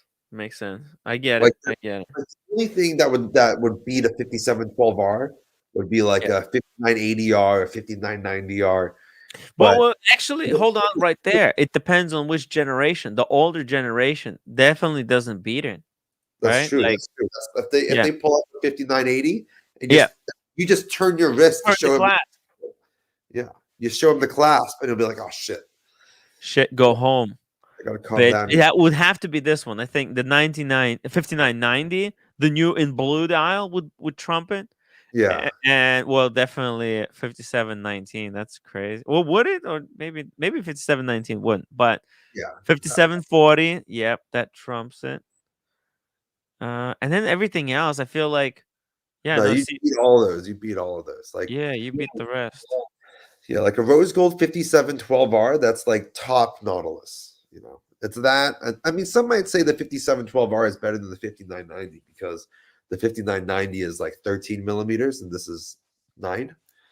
It's quite a bit thinner. Wow, this one is thin as hell, and then the chocolate on the chocolate. You don't have the wardrobe though, and this is very good London. These are like London colors, right? The browns. This would look good with a Barber jacket. Whoa.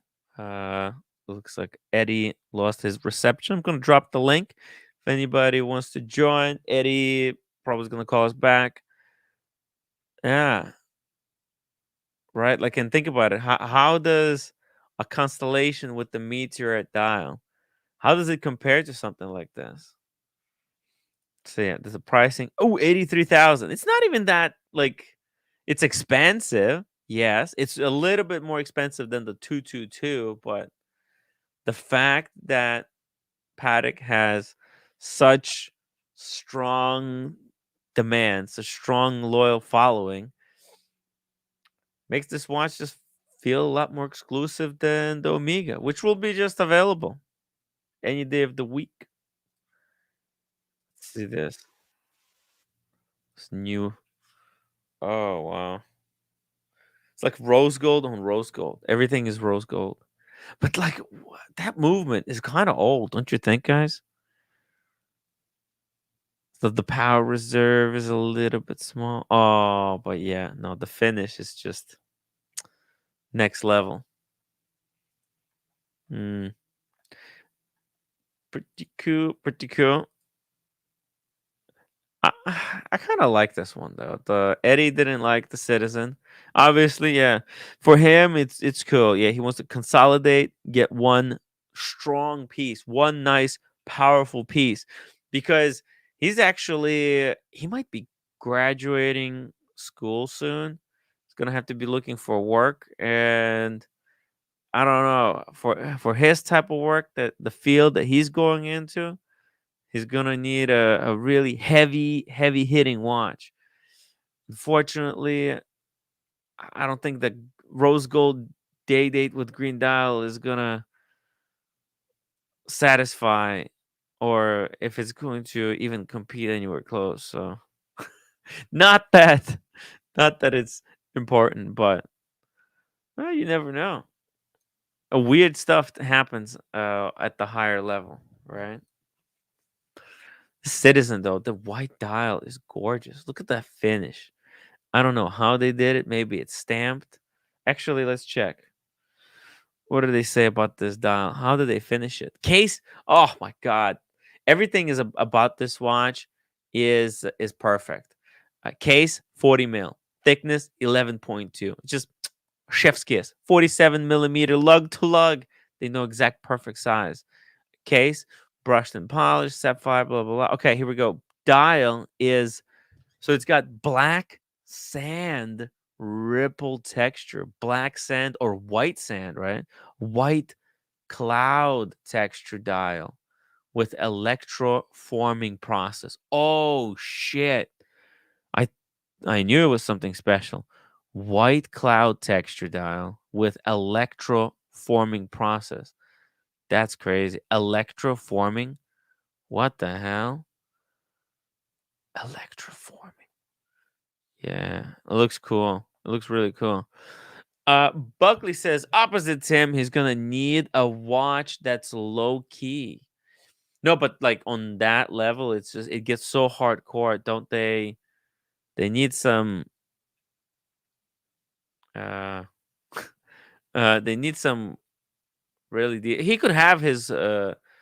He has the tutor. He still hasn't sold me. I think actually, didn't I buy a tutor Black Bay Pepsi from uh from Eddie? I think at some point I did. He said I think he promised to sell it to me for 2,000. Oh my god. So if he wants to keep that watch as his beater, I can release it to him. I'm no longer well. It was Mazal. So if he wants to force me to buy it, I'll buy it. But if he chooses not to force me, then I would choose not to buy it.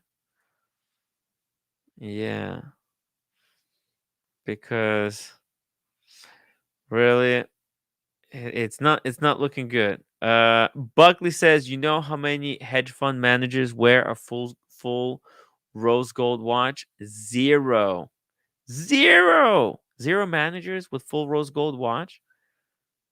It's pretty funny. But why don't they wear a full rose gold watch? Have do they have like media managers who told them not to do it, or maybe they're just not watch people, right? They're just doing different things, like even Teddy Baldassar, right? He's not the right. Like think about it. He's not a gold Rolex watch. He's a Nomos guy, or he tries to tell everyone he's Nomos guy, but he's not seen wearing. Although I think he does have a gold day date, or maybe not. But Molnir says anything more than an IWC or JLC on your first job is going to hurt your career big time. Yeah, but maybe. I mean, but maybe, oh, who knows? Maybe he's the one who's hiring. I don't know. I don't know what field Eddie is in, but it's not standard. All right, we're talking high level stuff. Come on, guys. We're talking connections, high end relationships. He's not going to be applying at Starbucks. He's not going to be applying at the Chase Bank. He's not. He's up top. Buckley, look at the poor America forced to wear a basic Batman to work instead of his day. Look at look at poor America. Oh shit. Oh, he's talking about America. Yeah, well, yeah, and it has to be a platinum color. So it's not platinum color, so as not to attract too much attention. So as not to look like he's wearing anything that's too heavy hitting. Teddy has the hot watches under his mattress. Yeah, you never see him though. Do these guys wear them or they don't really care? I think he's more interested in building his business than doing the stuff. Hot takes Thursdays from Buckley. Yeah, yesterday was the day for hot takes. But today is the day for some predictions. Speaking of Paddock, speaking of heavy hitting watches, Hodinky has an article, an in depth article. Don't call them predictions. 4 things to watch in watches for the market in 2024. Well, I bet they didn't predict Meteorite as being the dial of choice for many watchmakers, but I think it might. Speak in broad terms. What does that mean? Oh, okay. Well, let me read the setup. This is the argument. Ask pretty much anyone, and they'll tell you. 2023 was year of small watches. What? No, it was year of green watches. Am I wrong? Think about it. 2023, I felt was green watches, or was it 2022 that was green watches? Mm, I didn't really feel like there was a lot of small watches. In fact, Omega's Daytona, sorry, the Rolex Daytona. Did I say Omega Daytona? My God. Uh no. Rolex Daytona went a size larger. A lot of stuff felt like it was going up in size, except the Black Bay 54. I mean, I went for a Black Bay 54, but maybe the watch has gotten normal, not small. I wouldn't say small. I would say between 40 and 42, maybe 38 to 42. But I think, and let me know, what do you think, guys? What was the year 2023 in watches for you? Maybe I mean personally, I felt it was all green watches. This guy's saying small watches. All right. Don't worry, this isn't another prediction article. Oh, okay. Whew, thank God. And I'm certainly not going to tell you about how small watches are in. They're not. Surely by mid-February, the submission date for forecast has passed. And don't really like making predictions anyway. Instead, yeah, I didn't do predictions. Well, no, actually, we covered the prediction articles from Monochrome. With nearly 2 months of 2024 behind, let us talk about what's already happening and what else we might see throughout the year. With that, here are 4 things to watch for. Speak in broad terms. I don't know what broad terms mean and why. Oh, no, I don't know. He's saying they might start making wide watches, kind of like AP Millisy? No, Milanese. Yeah, AP Milanese was a total failure, and I don't think I'm not a fan of watches that are wider than they're taller. So I like watches that are taller than they're wider or round or kind of squarish. Yeah, like this this Vacheron looks kind of cool. It's kind of cool. Look at this. Look at how the lugs are integrated. They even have this kind of concave shape. Crazy. Yeah, it's cool design. See, we need more stuff like this. Like instead, Omega, instead of re-releasing Constellation, which we've seen a million times, I think it would be kind of cool to see a new design and maybe put a meteorite in that one and name it after the meteorite. I mean, did we have to have another constellation?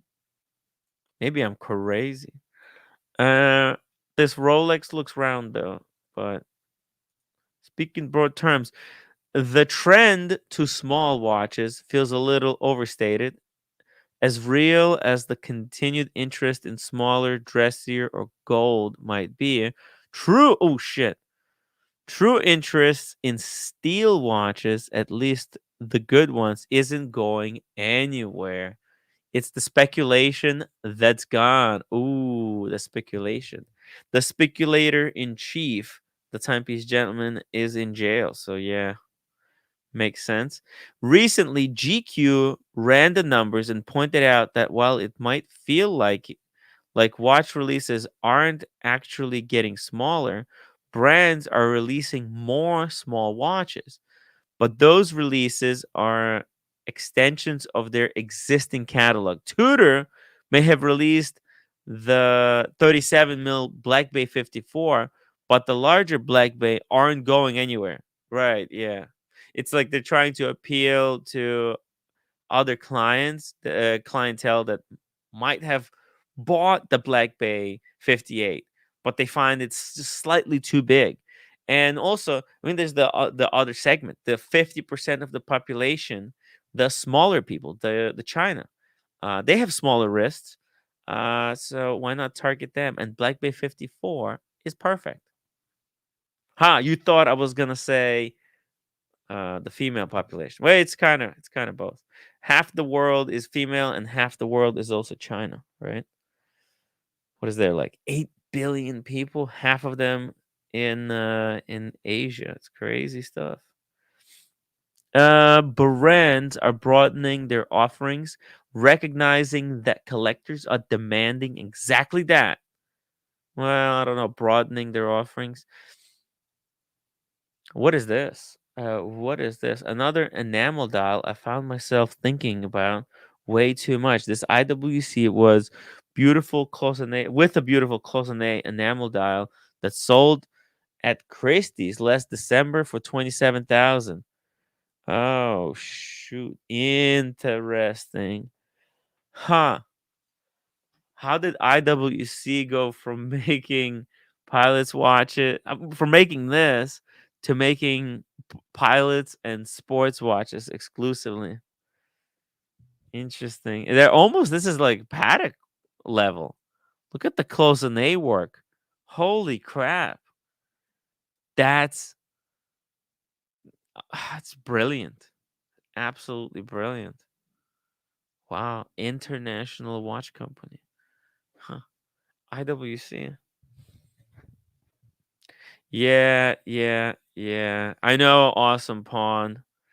The Nazis. I know. They did. IWC did supply watches to the Nazis. But they know they don't include that in their history, right? This is why history it's like freaking double-edged sword. The heritage, right? Everybody talks about the heritage, how they love the heritage, but yeah, there's some dark past that these brands have that they don't want to share. Oh shit! What the hell? Oh, I got freaked out. I thought for a second this was a brand new 222, but this is a vintage one. Still amazing, amazing. Look at that. The diamond bezel kind of works. Oh man, if they bring this back, it would be pretty cool. So let's see. So what's the prediction? I would never be so bold as to predict niches that might pop up into the popular consciousness. So I'll humbly submit. Few I've been interested in, take them or leave them. All think Art Deco from JLC to American watch brands, Elgin and Hamilton, enamel dials unmentioned seeing some more portion. For most parts, I don't think of watches as art. Oh shit. For most part, I don't think of watches as art. Yeah, see, that's like Rolex watches, they're not, are they art or are they tools, right? Because there's tools and there's art. And then, but art could be anything. Art is a very generic term. You can take a tool and turn it into an art installation, right?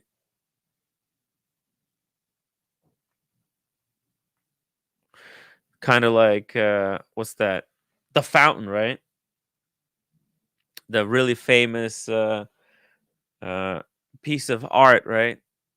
By, was it Marcel Duchamp, right? Marcel Duchamp, uh, where he took the urinal, turned it sideways, put it on a pedestal, signed it, and proclaimed it's it's art.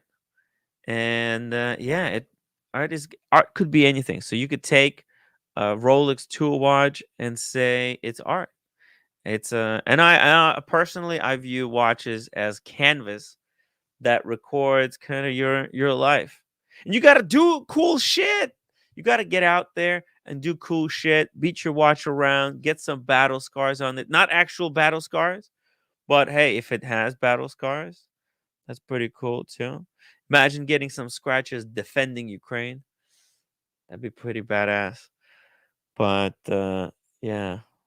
Anyways, I like watches that been through stuff. So gotta get out there. I want to wear my Daytona on some cool hikes. So this year I'm gonna make sure to go out and get some hikes done. Maybe record them for you guys. Let's put on the Panda Daytona here. Finally the Patek Ellipse. All right, so smaller watches. Smaller watches are cool. I love smaller watches. Winners and losers. What is winners and losers? Well, there's been a correction in the market. This also merely means it's relevant to the level and the growth rate we saw pre-pandemic. Auctioneer Phillips shared some figures to illustrate this. Across the watch auctions, Phillips had 8,097 registered paddlers in 2019. Okay, that's pretty crazy. In 2023, it had 13,747 paddlers, a 70% growth. Meanwhile, the average age of buyers at Philips has decreased from 57 to 50 over the same period, which continued to grow and get younger. Well, continue to okay, sorry. Watches continue to grow and get younger, while auctions saw slight decline in 2023 compared to 2022. The longer trends still point upwards.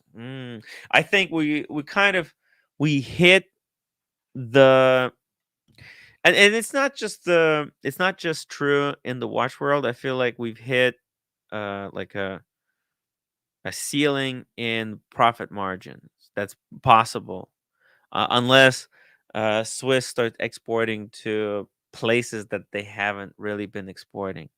Although I don't know if there's any places on the planet left where they could, expand their commerce to, because it's just the other countries are not in this same price point. So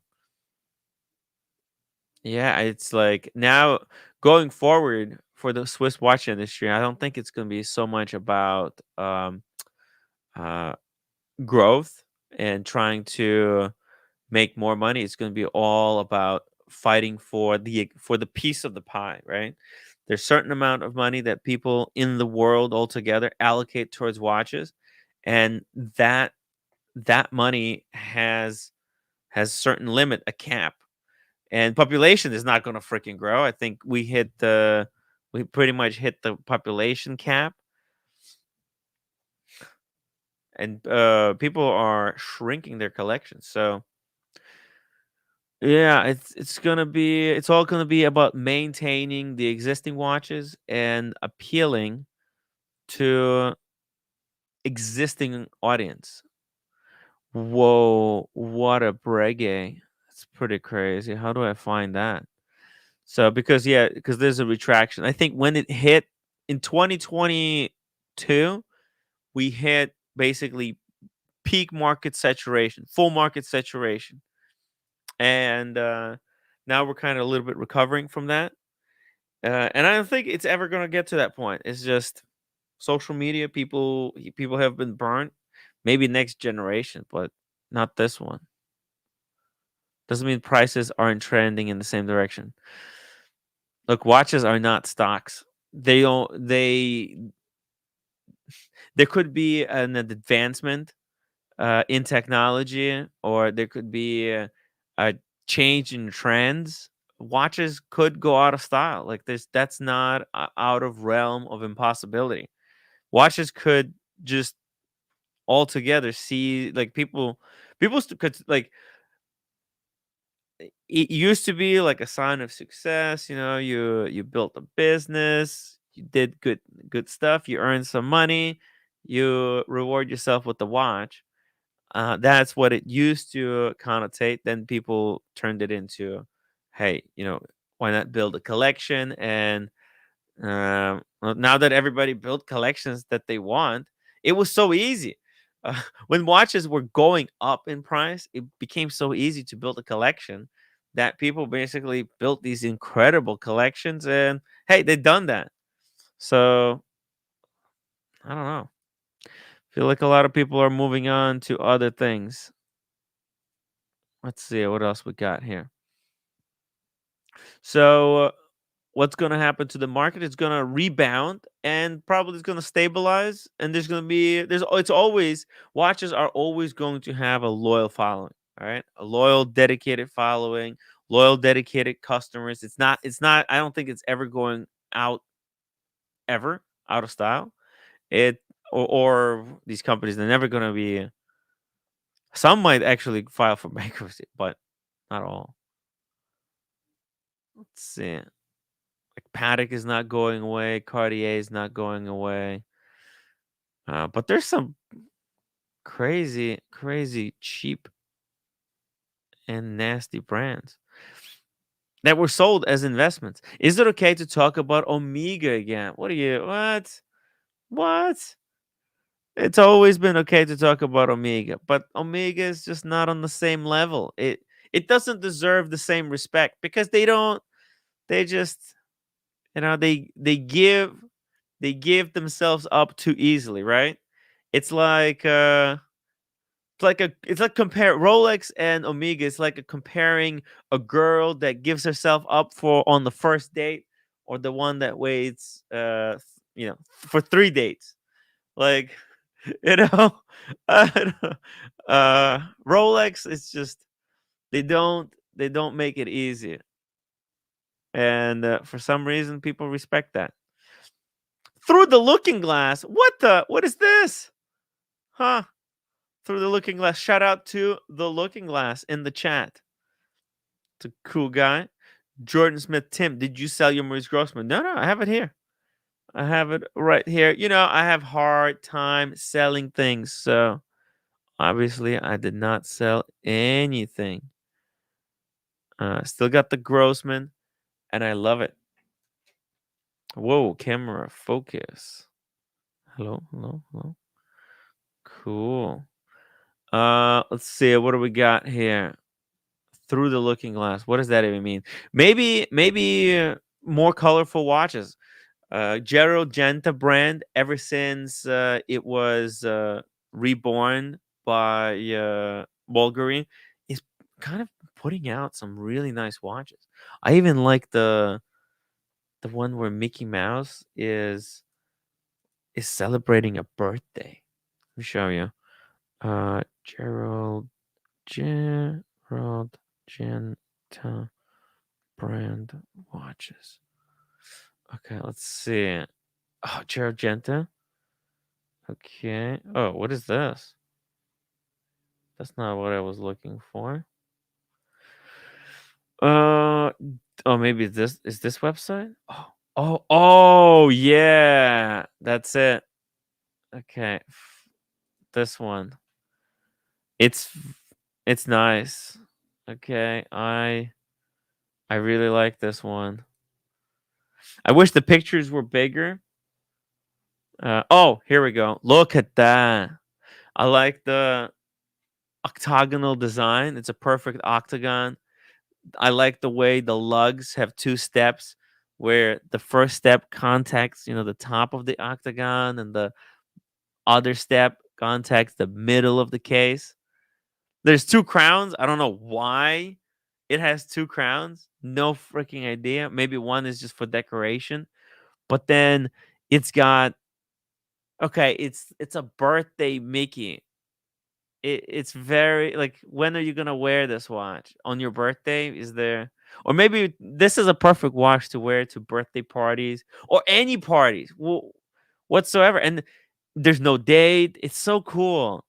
And the Mickey points to the minutes, and then the hours are at 3 o'clock, and the hours are it's jumping hours. Jumping hours, retrograde minutes. Freaking cool. I fucking love this watch. Actually, it's oh shit. No, it's piece unique. Oh, it's the only watch. Oh no. Well, they're obviously going to make more of these. And yeah, I'm kind of happy that they made this as a piece unique, the one with right with Mickey Mouse celebrating birthday, I guess, Jero Genta's 100th anniversary. So, okay. So this was a piece unique to celebrate Disney's wait, 100th anniversary of Disney and 50th anniversary of the Gerald Genta. There you go. Pretty cool. It's a cool watch. I really, really like this one. Even the movement is cool in it. But I want to see uh basically regular production like that. Oh, it's a minute repeater. Holy F. Okay, it's way too much. It's crazy. That is crazy. A minute repeater? What? Jesus. Can you believe like what a coincidence that also only watch they were found to be not keeping proper records. Like they're not keeping proper records. So they were found to there's obviously some kind of misconduct is going on at Only Watch, and everything was suspended.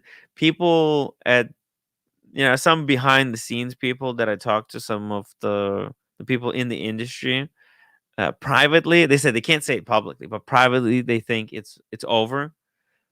Basically, irrelevant to whether anything wrong was done or if it was all cool.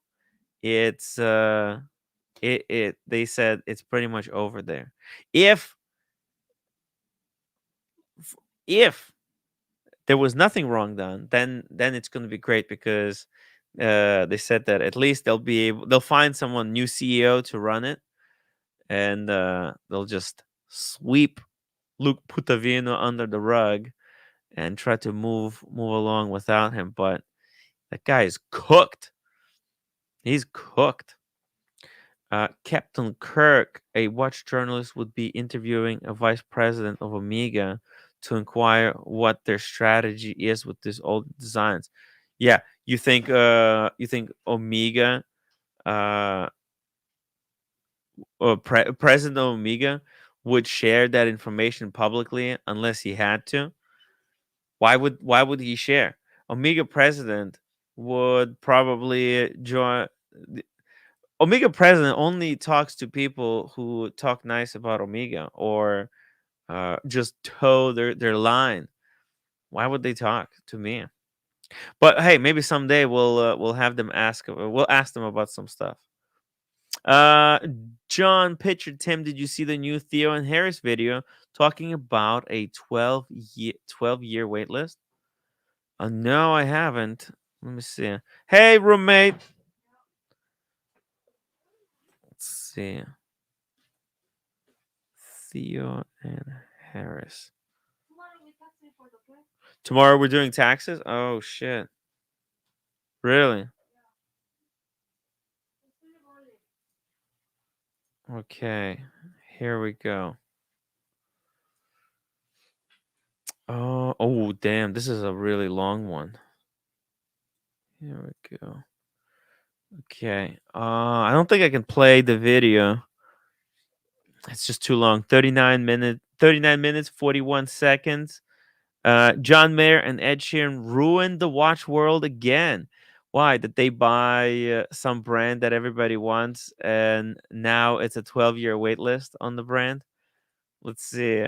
Okay, they're going to talk about this really obscure Japanese brand. So let's at least listen to a part of this. It's $22,000. That's cheap. So the real topic, real big discussion is what happens when a brand basically gets too popular and then almost kills itself because all of a sudden anyone that's interested is like, well, I'm not gonna do that. I'm not gonna wait 12 years, and now I can't even buy one. And at that point, with this watch, it's so particularly made. It's not like you can just put out a listing and be like, watchmaker needed. You know what it makes way for? Baltic to make an $800 version. Baltic will go make $1 million. That's our next topic. Baltic is just killing. That's what's going to happen, right? Baltic's Kikuchi Nakagawa built this entire little shout. Oh, so I'm guessing Ed Sheeran and John Mayer shared this watch, or like they wore this watch from a really small brand, and where it was like one watchmaker making, I don't know how many. Because I talked to, for example, some people at Dubai Watch Week. Hey, what's up, roommate? You need to charge? I was talking to some people at Dubai Watch Week about these independents. You coming to Dubai again? Oh, now you say it's good. I thought you were really not enjoying it when we were in Dubai. Lebanese food was good. You want to go for Lebanese food? Not, yeah. We have to go to Burj Khalifa again. No, I'm not going again. No. No, I already have the memory. I'm good. Sucky memory. But why would you want to repeat it? No, let's get Lebanese food. You want to get Lebanese food like this week? Yeah. Not here. Why? No, it's good here as well. I was in the city one time and I actually had really good Lebanese food. Okay. Tomorrow we have to go to the taxes. Oh shit. You want to go to IHOP and then do taxes? Okay. Yeah.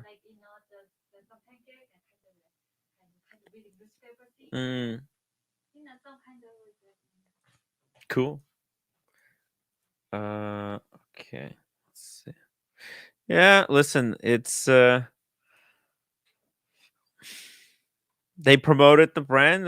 Hopefully the guy sold out. I don't think it's a 12-year list because most people who are on the list for like 2 years, they drop off the list. So there's no such thing as a 12-year list, wait list.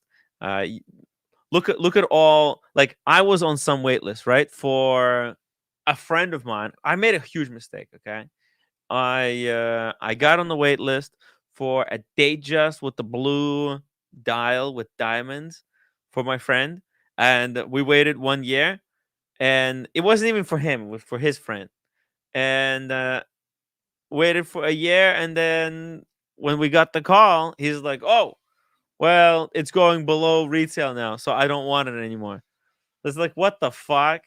So that's basically what's gonna happen to a lot of people who are on the supposed wait list for this watch. If this is $22,000, this watch is maybe it's going to go up in value as people want it right now. Basically, now is the time to have it. If you don't have it now, if you get it in 10 years, nobody's going to care. But there's going to be so many other amazing watches that you could have gotten instead of just waiting for this. So, yeah, you either get it now or, I mean, 1 year list, 2, maybe like 3 years is tops. Look at Muhammad Ali, for example, right? He waited 3 years for the Pepsi. But he also got other watches in the meantime. Good article in the Atlantic about lab-grown diamonds. Hey, D Wood, if you could email it to me, I would really appreciate it. Let's see. Let's flip back to this. Theon Harris, that's a good watch though. This Kikuchi Nakagawa. Let's actually pull it up. Hold on. Let me just pull this up. Kikuchi Nakagawa watches. I think, who do I see wear this watch? There's been some. Oh shit! Look at that. Kikuchi Nakagawa. I think Goldfinger likes this brand. Let's see. Philosophy, Watchmakers, Watches. Marukamo. Let's see. Oh yeah, that's it. It kind of reminds me of Speak Marine. The hands kind of look like Speak Marine hands. Oh, wow. Very, very cool hands. Something's wrong with that number 4. Ink here is not perfect. But I mean, it just looks like a basic dial. But it's not.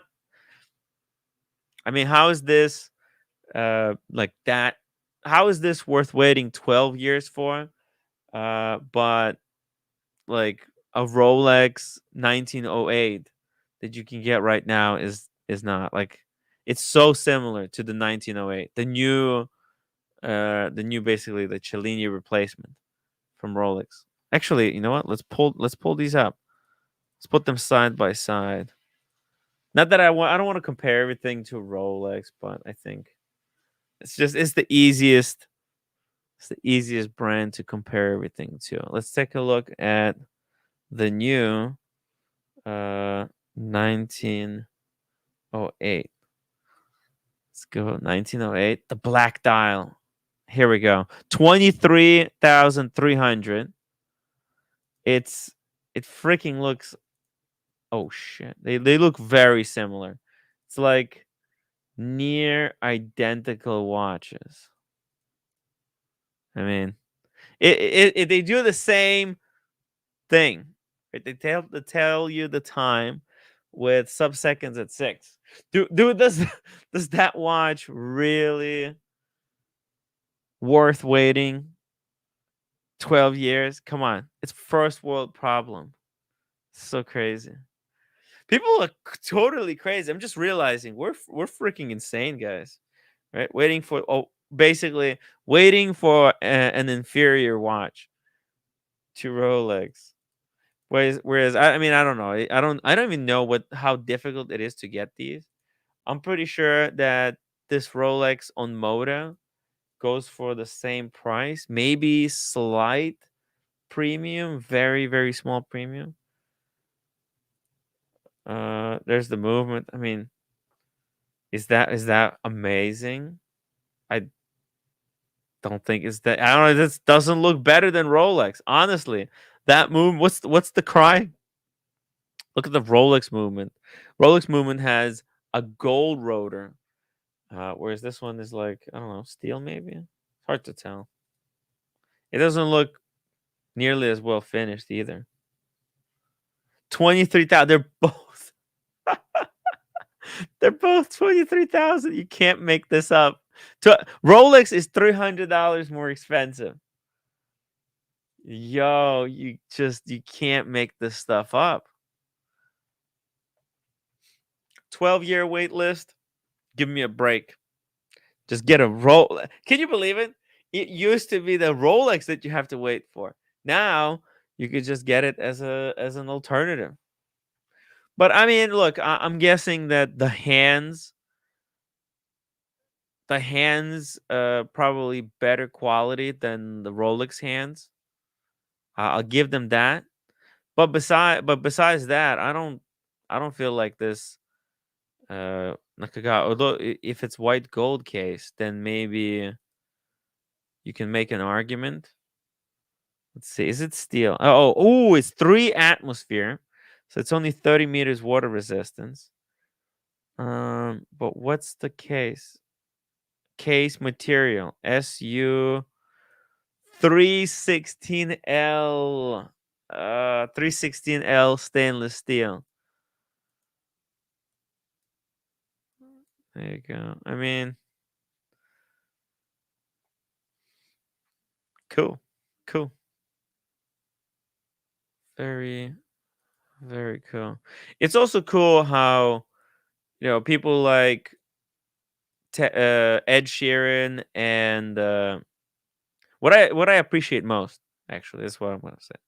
What I appreciate most about Ed Sheeran and John Mayer in doing here is like buying a watch that is not like so out of this world, so expensive that normal people could never fathom to even dream about it.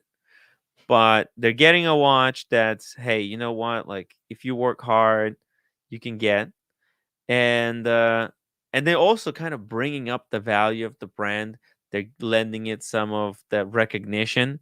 Now, a million people are going to know about it. It's also a blessing and a curse at the same time because there's going to be a lot of freaking snowflakes who are going to be yelling at the watchmaker and saying, "Just make more watches. I want watch now." So, but at least they have sold everything out. They're probably if they had any backlog stock, they have sold it out, and it's a good looking watch. So, kudos to the guys for promoting the brand. It's a very cool brand. I think we talked about this brand on the show in the past. We definitely brought it onto the screen, but yep, 1908. All right, let's see. By the way, guys, remember if you like cased in time watch rolls, you could actually buy one at 20% off using Tim Wright discount coupon.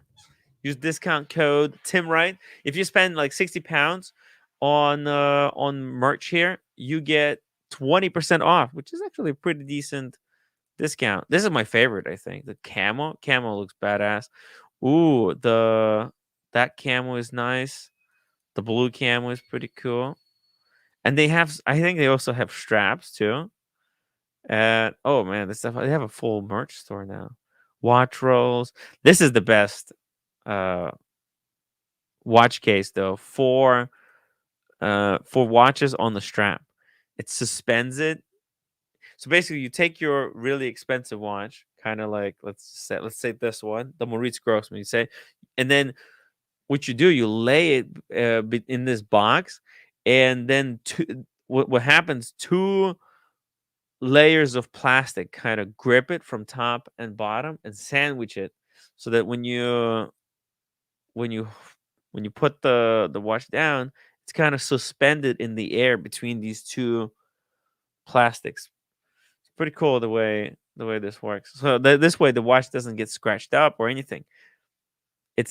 I think this could be a good way to store a watch in like one of those safety deposit boxes or something. Look at that. And you can see the back. You can see through the box. Yeah. It's kind of cool. You want to show someone the watch, but you don't want them to get all their grubby hands all over it. Just put it into one of these and say, "Hey, don't open the box." By the way, guys, also make sure to upvote the live stream. Let's get to 100 upvotes. I would really appreciate that if we could get to 100 upvotes. We're at 70 upvotes now. Let's get to 100. All right. So what is the argument here? Through the looking glass, what is he purporting? What are we going to see in 2024? More colorful watches or more cartoon characters on watches? This last one is more of hope than a prognostication. Journalist Chris Hall recently mentioned transparency as an area in which modern brands can do better. Oh shit, yeah, transparency. I love transparency, especially when it comes to manufacturing cost. My hope is that dealers and auction houses take this note too. Many of last year auctions controversies couldn't have been solved, or at least, oh shit, they could have been solved or alleviated with more transparency, better condition reports, clear disclosures of financial interests. Yeah, hey, speaking of financial interests, how about other YouTubers disclose their financial interests a little bit better so that their audience is not fooled by the brand deals that they're doing. How about that? No, when I said that, some people lost their minds. They were like, "Whoa, what is going on?" But when we ask these big brands to do it, nobody cares. Nobody's like, "Oh, yeah, that's fine." Meanwhile, it is too much to ask that if you're a self-respecting watch dealer, oh shit, in 2024, you have a simple about me page on your website, dude. No, none of most of those dealers, they're freaking shiters. Anyways, their about me page is just gonna be fake. Look at Anthony. The only person who had an about me page was Anthony Farah, and it was a fairy tale designed to sell him as a uh, as a as a redeemed character, trying to get back into good graces and make good on his name. Too often, I find myself playing PI to figure out an actual human being behind an operation. Yeah, most successful dealers, they're about me as fake as it gets. Also, I know Instagram is great, but it'd be nice to have a historical archive of a dealer sales and listings so that if things go sideways, and they do, oh my God, this guy, I have to tell this guy about an app, a really cool app that I know. There's a real paper trail. Finally, too many dealers are masquerading as collectors. Right. This is like it's just so annoying. Instagram and even like a lot of the dealers who are pretending they're collectors, and a lot of collectors, a lot of investors pretending like they're collectors. Really frustrating. It's totally fine to buy and sell watches and make money off of it, but be honest about it. If you're doing a lot and trying to turn a profit, right, you should be transparent with the community, because with that comes a different set of obligations and expectations, right? If you're a dealer who's trying to turn profit, then you have responsibility to check the stuff to make sure that it's authentic, right? Because if this guy is just turning stock over, buying it and then instantly flipping it for profit, then he's bound to buy a fake, right, or super clone. So if you're a dealer, you have to be checking every single thing you buy to to a crazy degree. You have to open the case back, take a look at the movement. It's a real problem. Fakes is a real problem. That's why uh uh it's sorry, just had a funny comment. Um it's a responsibility that a lot of dealers like to skip over or skimp on uh to save a little bit of coin, save money. All right.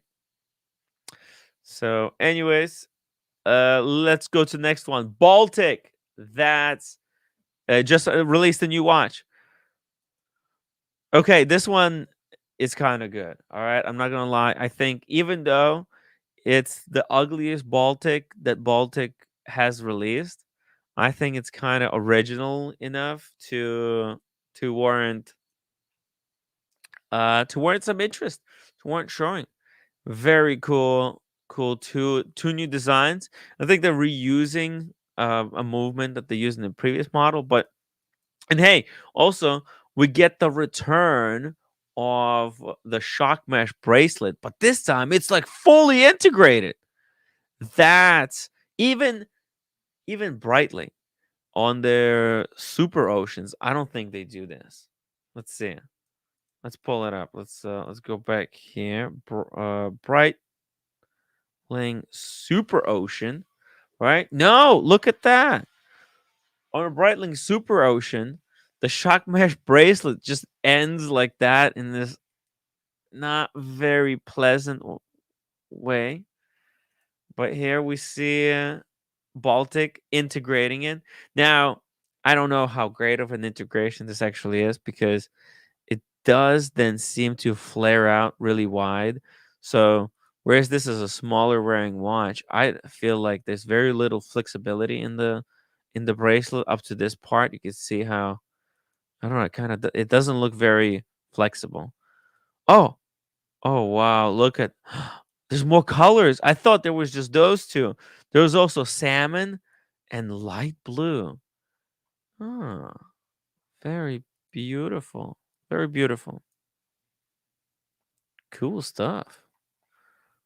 Let's see here. Let's open up oh wow. ETA is very rough ETA movement. What is that? 3 atmosphere. Okay.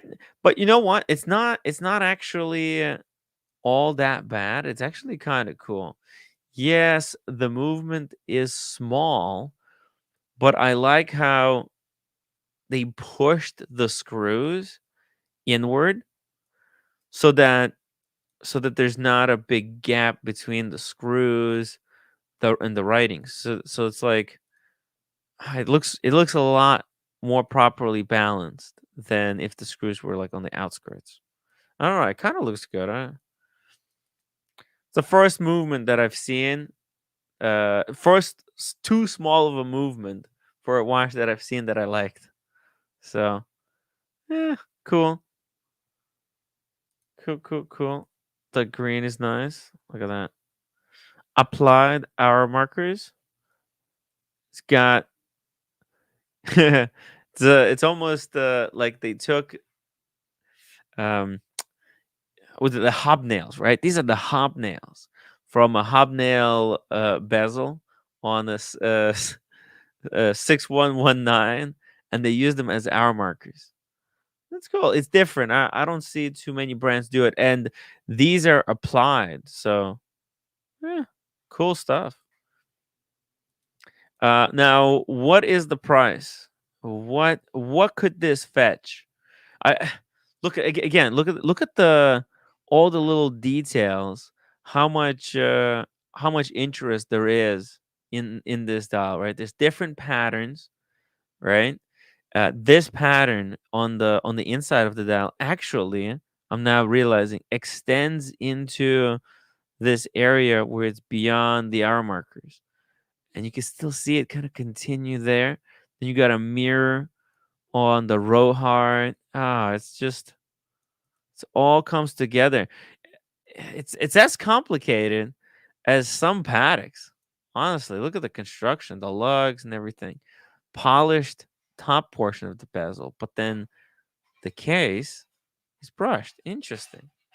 Row heart, row heat. JP John Pitcher, I like the one on the leather. Not a fan of a bracelet. Yeah, you're right. On the leather, it looks perfect. I don't know how big this dude's wrist is, but that's a perfect watch for the wrist. And it's a salmon dial. Salmon is very collectible. Enthusiast choice. Yeah, these bracelets I'm not a fan of because of how how the kind of strap that then whatever the connection here at the buckle, right? It could be cool on the sides how it looks, but then the buckle is usually garbage. And let's see, what do we have? Yeah, as you can see, lame, lame, lame, lame. Oh, oh, but look at this. So I think it is. Look, you can actually see that like the case, it comes together like a puzzle on this watch. So you've got the lugs kind of cross hatch and integrate into the mid case, and then the case back and the screws kind of sandwich everything together. It's a sandwich case. Very, very cool. America 5726 $10 super chat. White gold Pepsi, blue dial, or white gold day date with Oliver Blue. Hmm. No, it's white gold Pepsi. White gold Pepsi way better because white gold day date is just a waste of a day date. Day date's supposed to be in gold.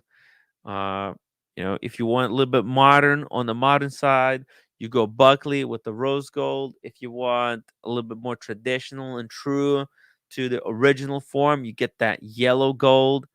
Yellow gold champagne dial, perfect. Or my favorite, black sunburst dial with diamonds. If you go with the rose gold, get the George Varghese fluted with Eisenkeisel.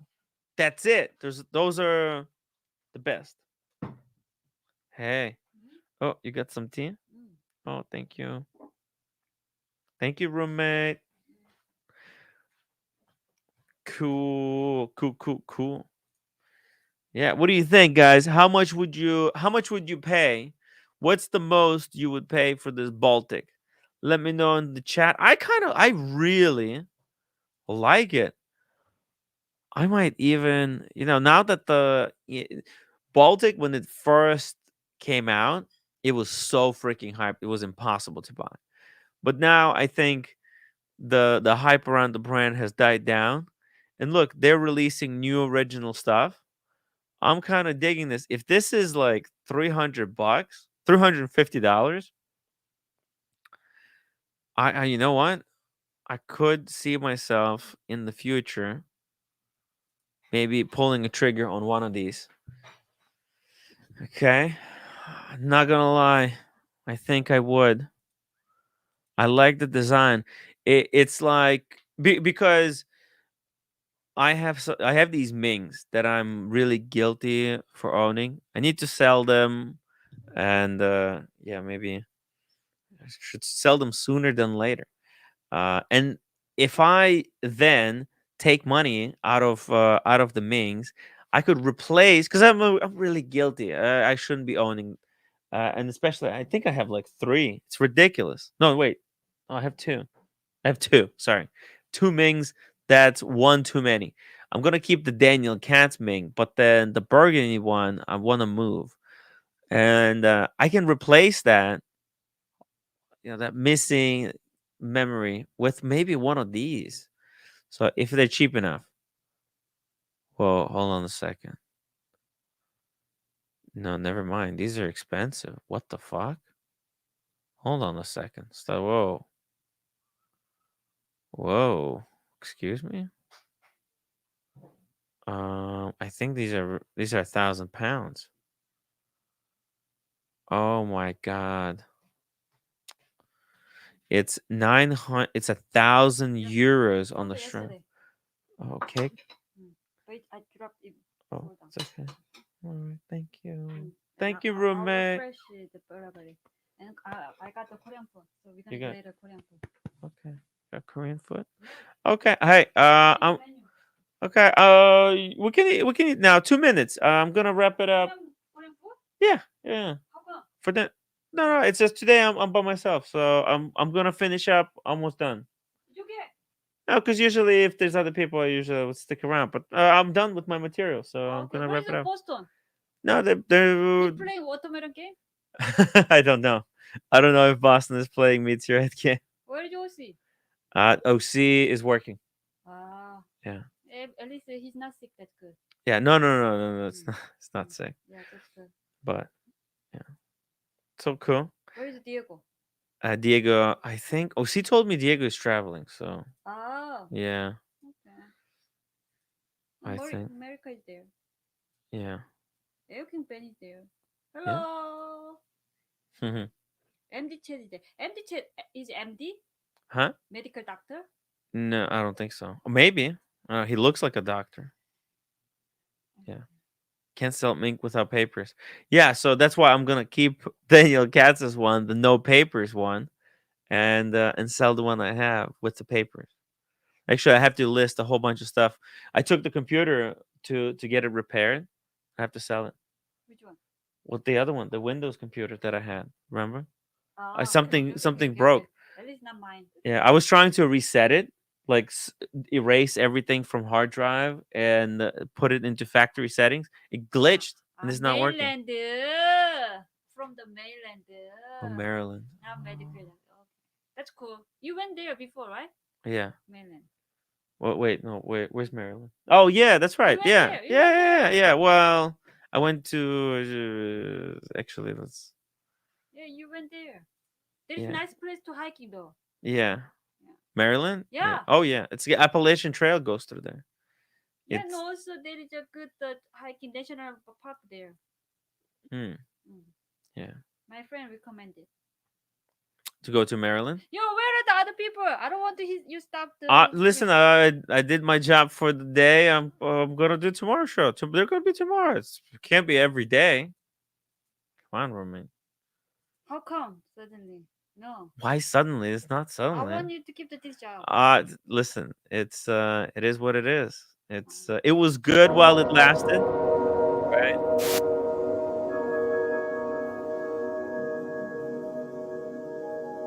Here's my friend. Not my friend. I put the vibration the lady.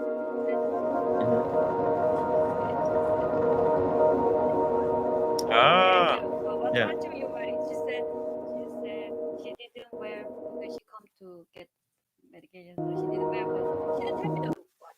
She said she like to watch. Like that, she like watching. Yeah. Also meeting coming back after. Yeah. Yeah. It's so cool. Yeah, looking glasses. Well, finish it up. No? Well, today is a short day, roommate.